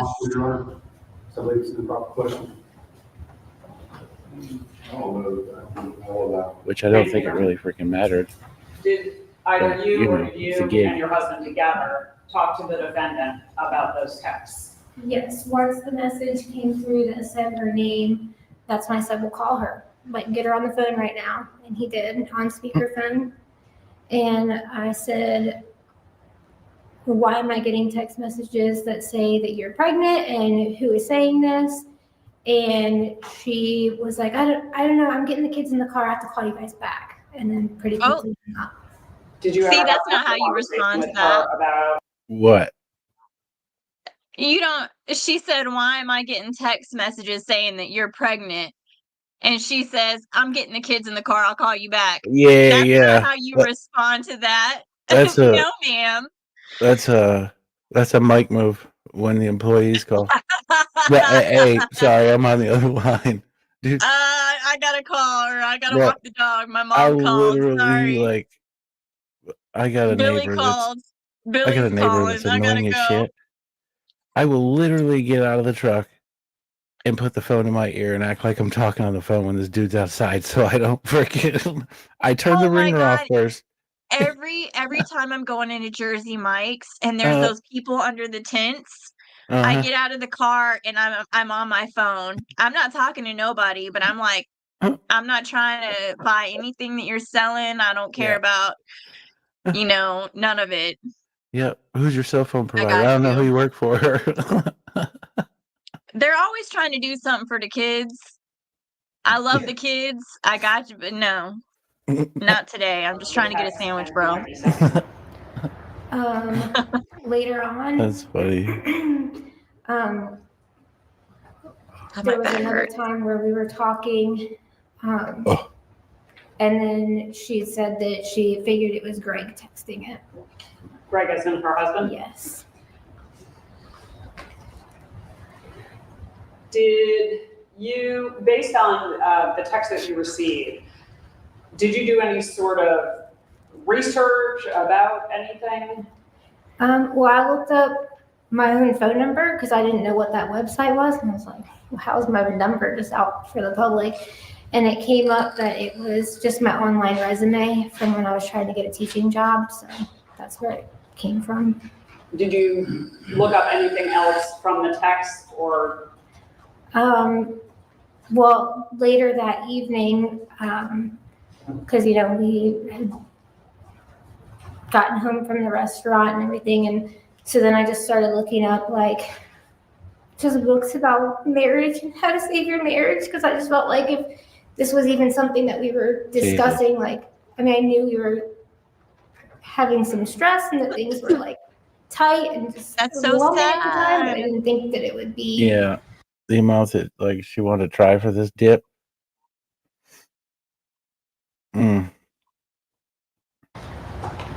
So this. Did you do anything to prevent getting those types of texts in the future? I tried to just block the websites or the freetext.com, whatever, so that I couldn't get any more.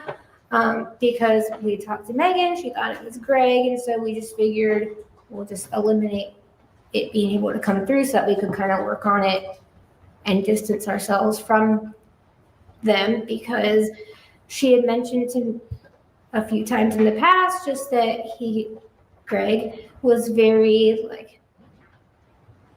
not protective, that's not the word I want to use, but like anytime she got close to somebody, he would cause problems. And that he had accused her in the past of having affairs with like men from the funeral homes and things. And so, Yeah. Face. Uh-huh. She's like, oh, You said the you tried to block it. Did you do anything else with your phone? What a freaking yes, mess. well, I kept, because I had 2 phones at the time because I was in the process of trying to get I a new think there's teaching still like job. 3 hours left. And Don't so worry. I had gotten a phone number with What? South Carolina Fucking number. 3 hours, because I dude. figured if I'm I'm applying being for jobs, it facetious. might not look as good if you have an out-of-state phone number. Because I've learned that it's all of who you know. And so I wanted to look like I was local and I was 6 here and minutes ready on to this work. one. And so at that time I had 2 phones, and then I just kind of stopped. Sorry, I didn't using realize this one was that so one. And long. then, I apologize. I did not Chris even look did at the take time. my phone to see if he could track who or where the message came from. Ain't my with fault. somebody that he worked with at the police department, I think. Okay, now you said, the defendant had told you that in the past, Greg, I guess, was. The next one's only was 18. assertive if she got close to someone. Yeah, it's not. How It's only a long portion of his had testimony. the It's just a defendant small part. in your life at that point?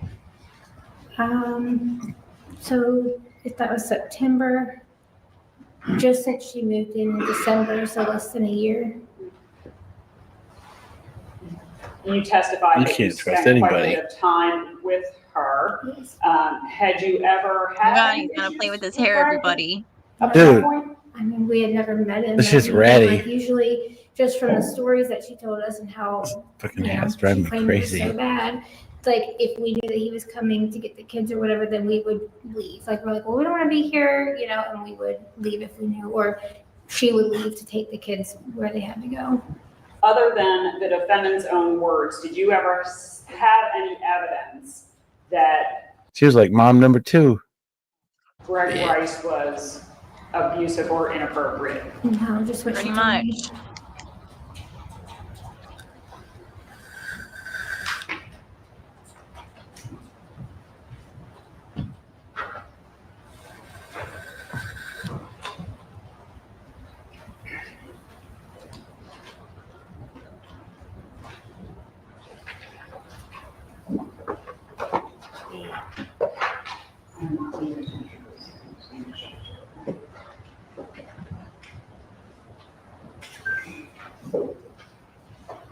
My girl Blue.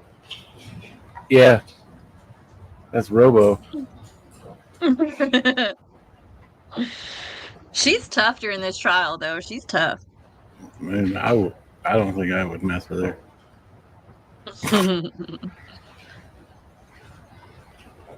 This poor lady. She'd probably take off a feel heel so- and stab you. Vic, she cannot control her face whatsoever. You know, honestly, I've got a face like that. I could not lie to save my life. My face will tell on me. If I'm judging you in public, you're going to know. If I'm lying, you're going to know. You just gotta smile more. It blends in. I cannot. And I've got resting bitch face on top of it. Hey. Like, it's just... You said it, dog. I'll be like, Email addresses listed under the 2. Can you read the addresses out loud and tell me if you know who they belong to? EricaDelangelo@gmail.com, Mrs. Dontell@gmail.com. Oh, fuck. And whose email addresses are those? Those are both mine. Okay. Colton's mama @gmail.com. Delangelo2@AOL.com. Colton, sorry, mommy coupons @gmail.com, and then Aaron Benford 53114 @gmail.com. Whose email addresses are those? My family. So it's got my sisters and my dad. Your sisters, plural? Well, my one sister, but it's multiple Multiple emails. Yeah. And just so we're clear, do you recall ever receiving this email? No, I don't know.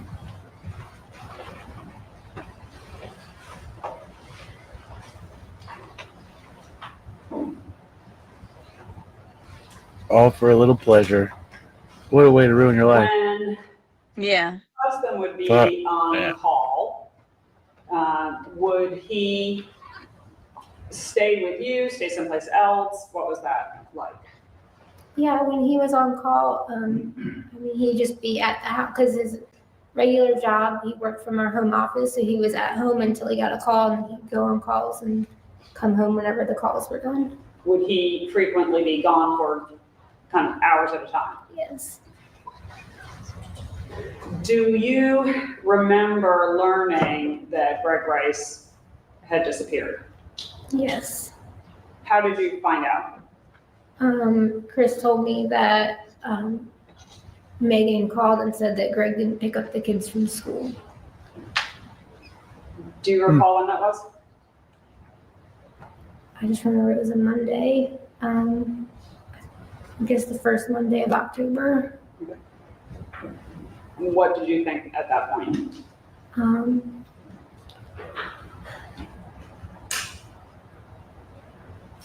Objection, false speculation, I believe. That's what she thinks. I'm asking her what she thought. That she's not speculating as to what she thought. Okay, well, So at the time, based again on conversations that we had, Meagan and I just assumed that based on her prior conversations about how he had a drug problem, that he was on a drug binge or something and just left, because she had told me that he had done that before. And again, you had spent time not only with the defendant, but also with her children, correct? A lot, yes. So did you have any other information or evidence? Drug problem. Yeah. So they don't show the end of that, but they ask if she is still with the defendant. And she said, yes, because I have not been able to speak with him in private for over 4 years. Oh. Huh? So, I mean, I don't know. you get phone calls, right? Yeah, right. I don't get it.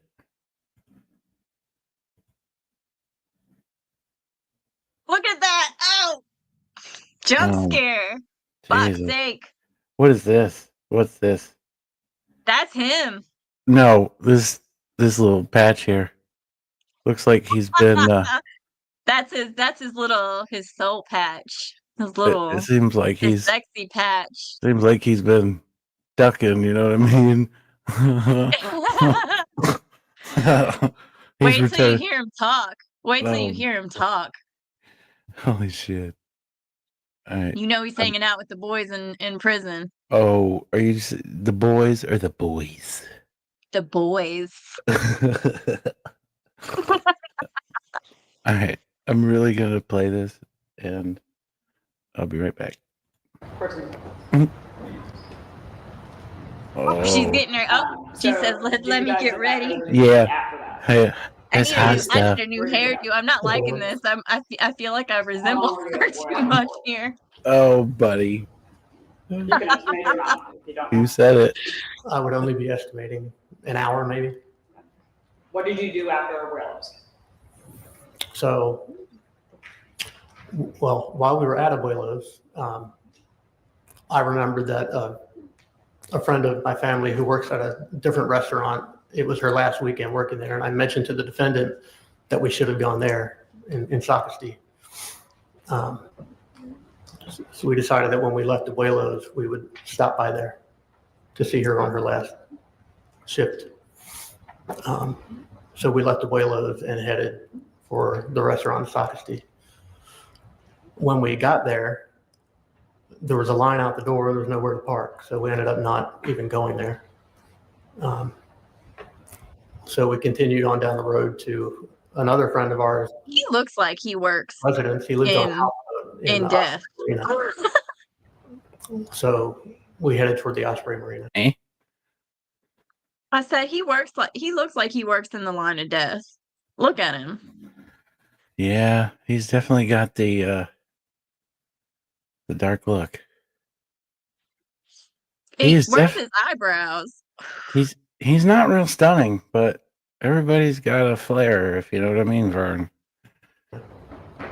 I guess maybe it's that shiny bald ass head of his that she likes. She's like, let me rub that bald head. Oh yeah, which one? Is this guy being locked up or what? Gross. He's been in prison. Oh, well, that explains it. You know, maybe He's been in prison since 2020. He's in his prison uniform. Look at him. I mean, hey, it looks like some Dickies. That's a prison uniform? That's a snazzy prison uniform. He came straight from prison. Hey, don't hate. Backtracking again, I'm sorry. I didn't wear my prison uniform today. Was acting unusual all day that day. Starting early in the day, she was unavailable for my death calls. Death calls? Which was very unusual because normally when I'm on call, I could imagine. Right behind me. She followed me around the county, and I love watching trials. I always learn something new. Call, whether I needed her there or not. So what was the new tidbit out of this one, huh? Out of this trial? Yeah. I don't fucking remember. Something about this, like death calls and other shit. You put me on the spot. I don't know. You can't even trust the guy that's driving the meat wagon. Jeez. Bro. So it was unusual that she wasn't available part of the day. And then look at her little smile. Look at her face. She was very quiet. She's like, you're being a very naughty boy right now. Yeah, I'm surprised she didn't lick her lips. She said you're being a bad boy. Even if she stuck her tongue in her cheek. Reserved and something was off. So then while we're driving, when we got to the Osprey Marina, I was turning in and she said, just keep driving. I don't want to see Charles, who's our friend. I don't feel like dealing with people. Just keep driving. So what did you guys do? So we continued driving. I remember we drove down Enterprise Road to Bay Road and looped back around to 707. Like she's smiling at the good memories. Yeah, she remembers it. She's daydreaming. She's going back. She's like, oh, the days. That was the freaking height of the shit. Jesus. Not you called that. Call in particular, but look at her. At some point, I remember I realized you can almost see the bubble above her. She looks like Kelly Kapowski dreaming about Zach Morris right now in class. She's just like. What do you think the bubble above her head says? Take me back.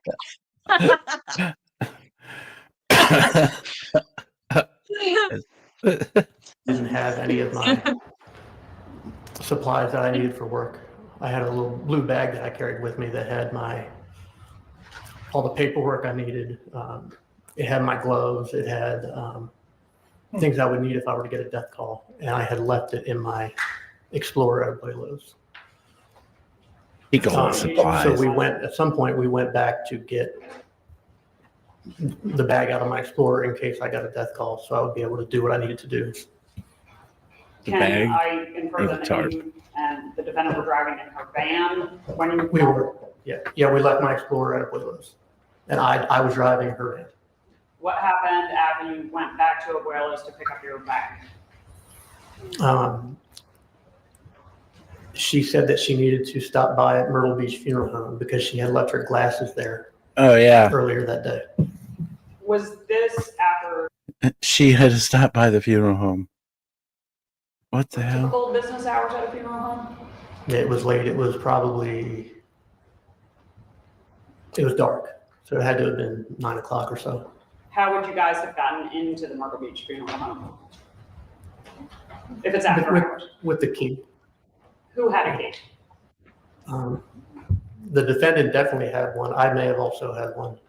He's so full of shit. But not others. So. This man.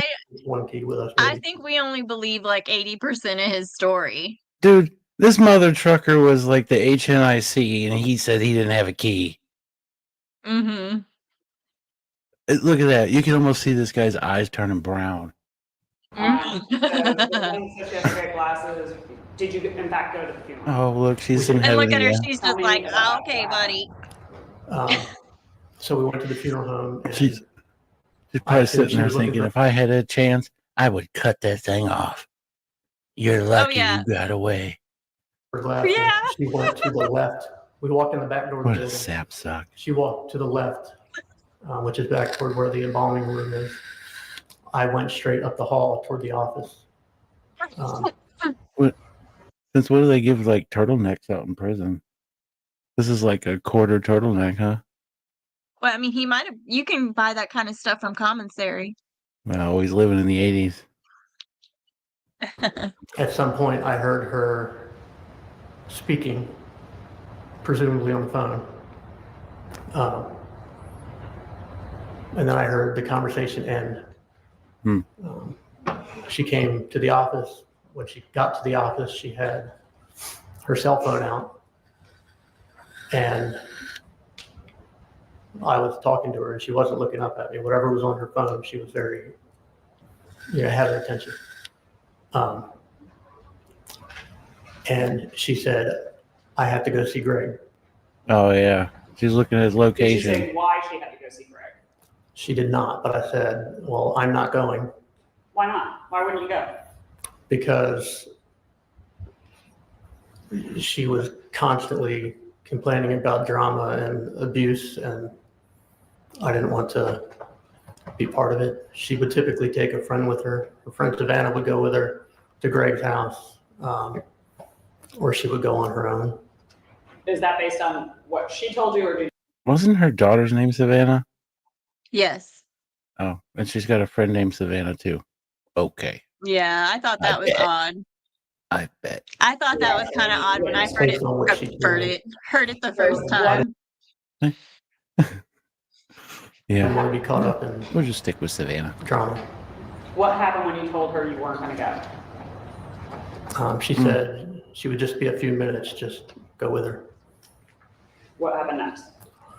So I drove her van. The freaking looks, man. She's back in it.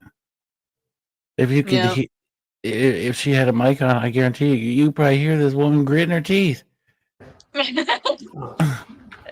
We drove toward Greg's apartment complex, which is off of Arrowhead Road. Let me stop you there. I honestly think that all of her looks is what got her a guilty verdict. She told on herself. Storm. She told on herself before she told on herself. Seriously, like that's why they tell you, like, you got to have a poker face during your trial. Like, don't make looks. Don't you can't do that because the jury watches everything you do. You got a manifesto? Huh? You got a manifesto?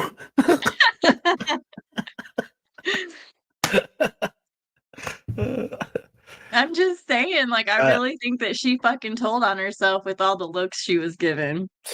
Imagine from the get. She probably told on herself from the get.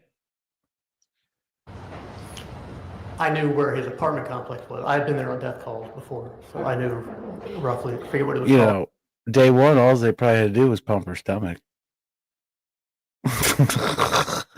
Now, but I knew how to get to the general area. Did you ever require directions to get there? No. What? So I'm sorry. Now continue. You headed in the direction of. We headed in the direction. She called Greg while we were driving, and That's cute. I guess he had indicated to her that he was outside. She told me that she makes him meet her outside because she's uncomfortable going to his apartment. So he meets her outside of the apartment complex. So we were driving down Arrowhead Road, and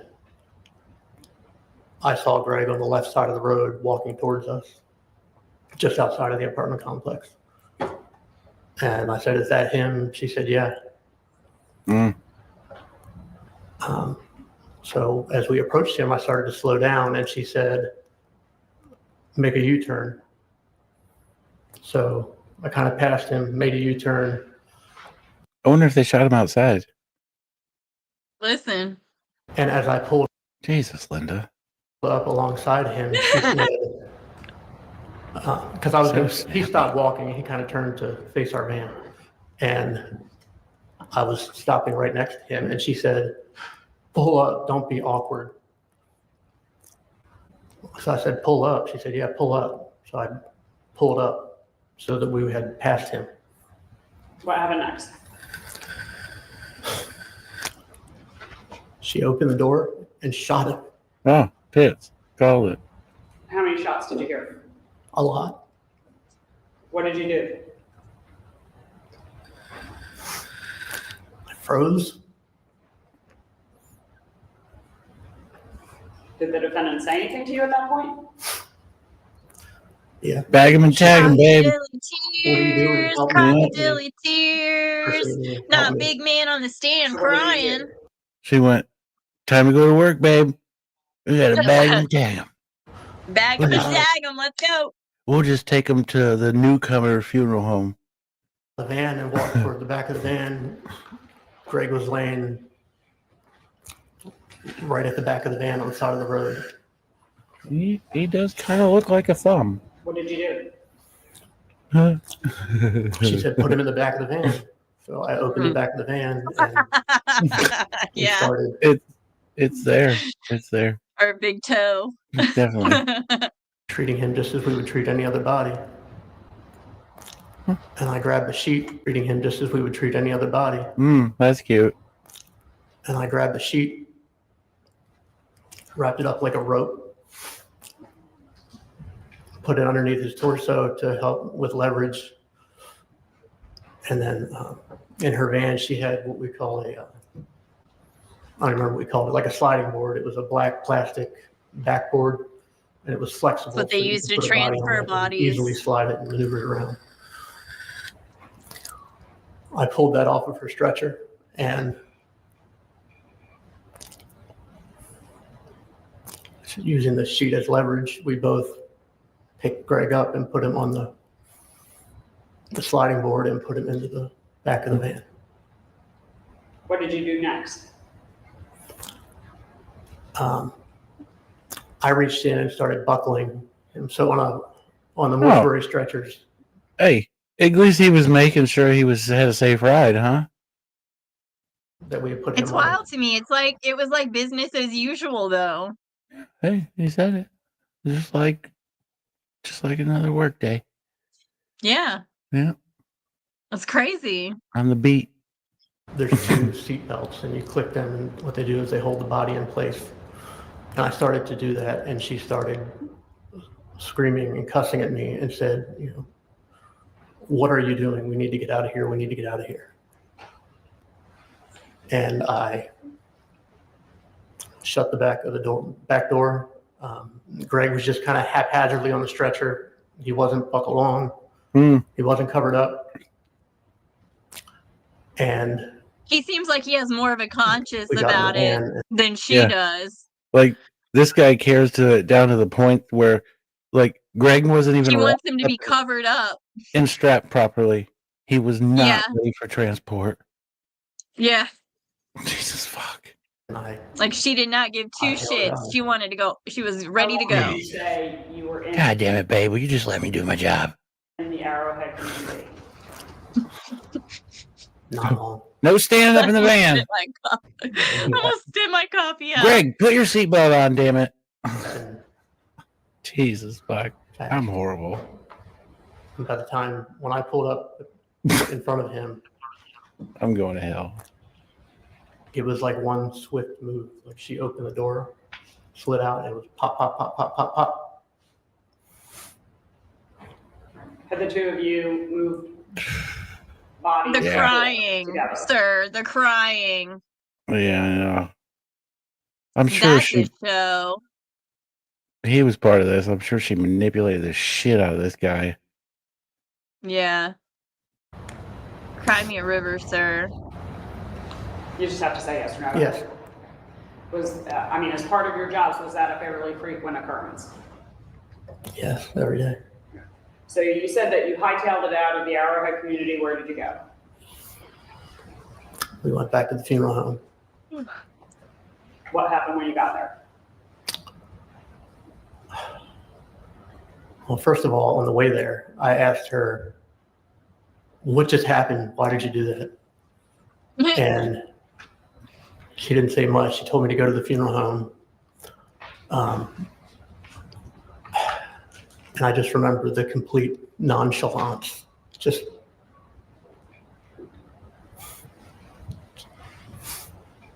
like this was it was like a minor inconvenience that we were going through.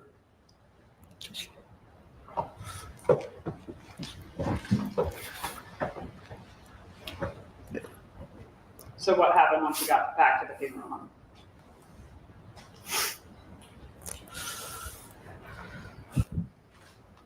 So at the funeral home, when you bring a body in, they have a garage and they have coolers in the garage, and the coolers have one door that you open, and there's either 3 or 4 shelves inside the door. And we wheeled Greg in on stretcher. I made a cremation container, which is pretty much a glorified cardboard box. And you use little zip ties. They had to be pretty comfortable with this place to just freaking wheel in there and, like, holy shit. I mean, at that point, you're in like flight mode. Like, how often do these bodies get checked? Paperwork gets checked. Like, Yeah. are they just leaving people laying around? No one cares? Is there no protocols? If they don't even have like on staff, like regular people, it must be pretty effed up. Yeah. Hey, don't die in Myrtle Beach. Just seriously. They'll throw your ass anywhere. You might get I'm not even going to say it. Tie it up and make it easy. And I made one just like we would make for anybody else. And I put it into the cooler and pushed the stretcher up next to it and started to push Greg in. And the whole time she was yelling, "Are you stupid? Are you stupid? Hurry up. We got to get out of here. Hurry up. Are you stupid?" Over and over again. "Are you stupid?" Did you have any concerns about leaving the victim in a cooler and leaving the funeral home? So she went from sad face to angry face after I don't get it. After whatever he just said.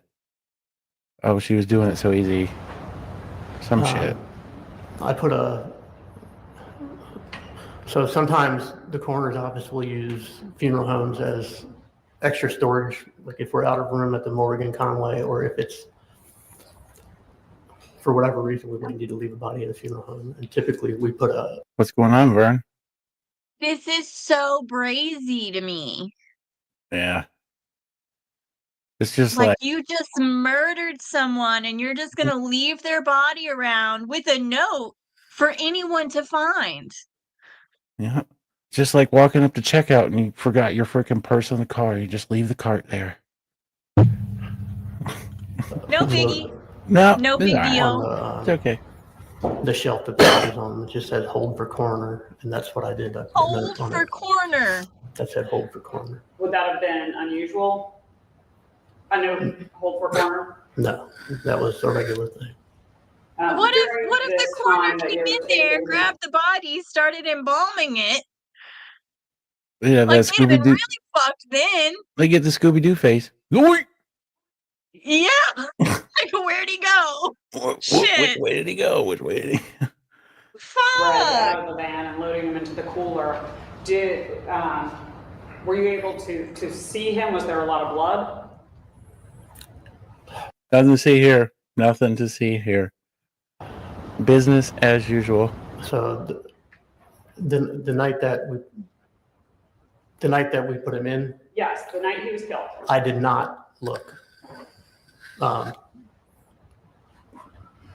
had draped a sheet across him when we brought him in from the van, and I just pushed him in like he was. Now the next night, I saw him. Okay, And there I'll was- I'll get to that in just a minute. Okay. So after you put Greg in the cooler, what did you guys do? Got out of there fast and went back to her Fast. house. Did you go back to? I'm sorry. Go Yeah. ahead. Oh On the way yeah. back to her house, we She had to cheeked get the hell out of him, Doodle. my Explorer from the Willows. So we stopped to get my Explorer before we went back to her house. This was a short On the trial, but way it was to a get the doozy. Explorer, How long she told me how long this shit last? So I think it started like last Monday or Tuesday. And then there was no court on Monday and then today.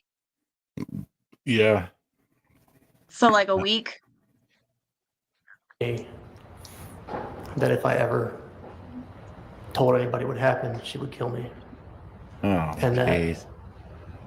She's good at that.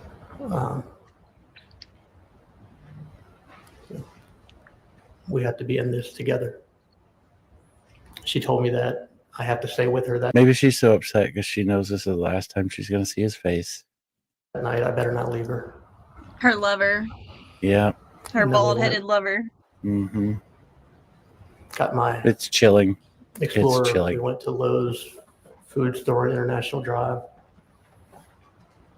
And I can't remember which vehicle we left there. We left one of the vehicles in the parking lot at the Lowe's food store. And So took your the other Explorer two. was still at Abuelo's, but you went and picked it up and went to Lowe's. I'm just trying to get that. Correct. Where did you go after that? We went to Megan's house. So at some point, did you go back to the funeral home that night? Ma'am, get Why? a grip. So I got to backtrack and She's say got a grip. background. When we got back to her house,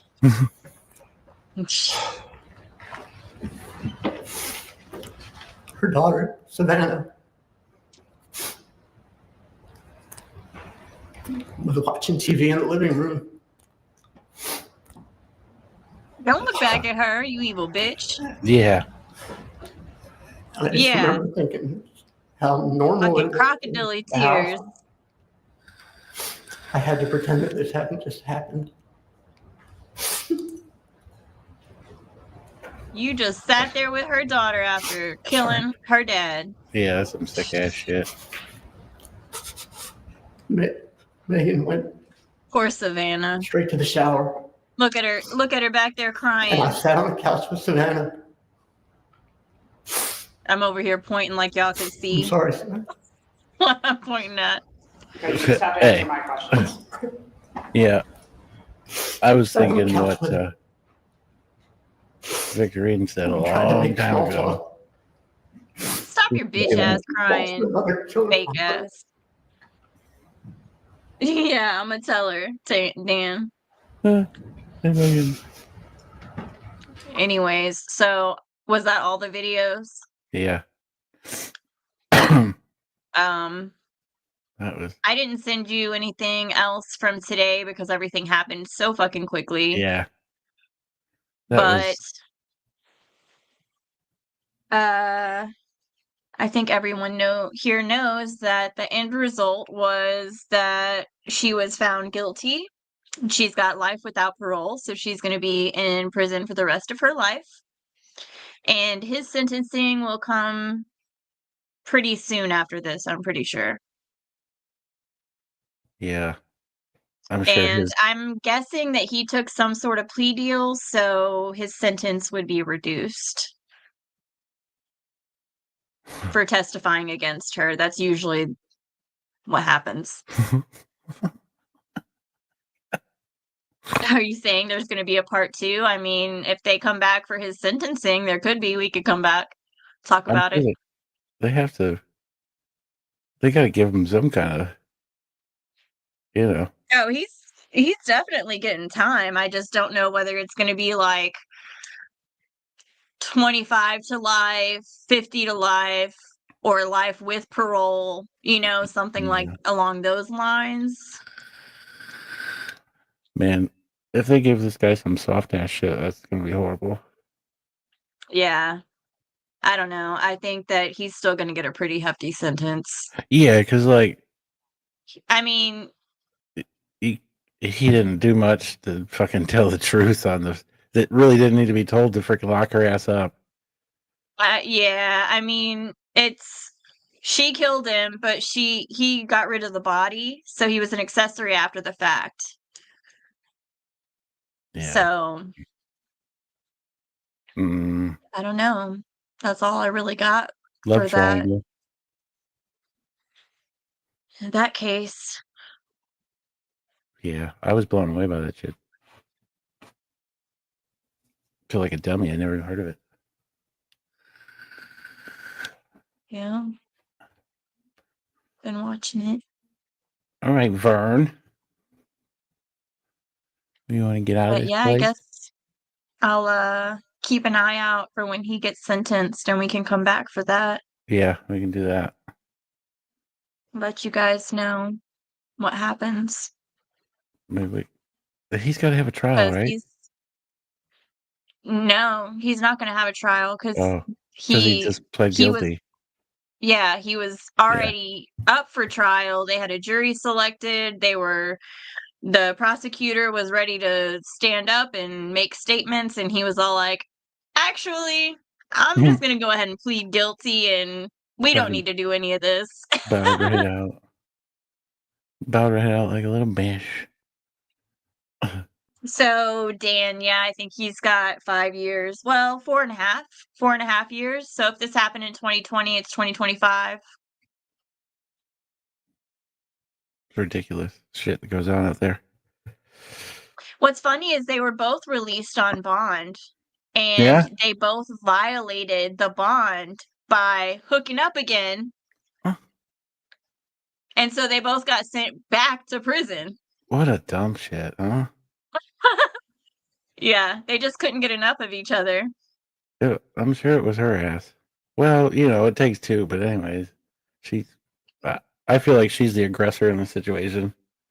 Definitely. She's Power definitely the manipulator. Power of the poussoir. Just saying. It's tantalizing. We've been on here for 2 hours. Mm-hmm. 9 minutes and 6 seconds. Woo! Cool. We got anything else? No, I don't think so. Other than a bunch of bullshit. Oh, bullshit. Well, thank you guys for being here.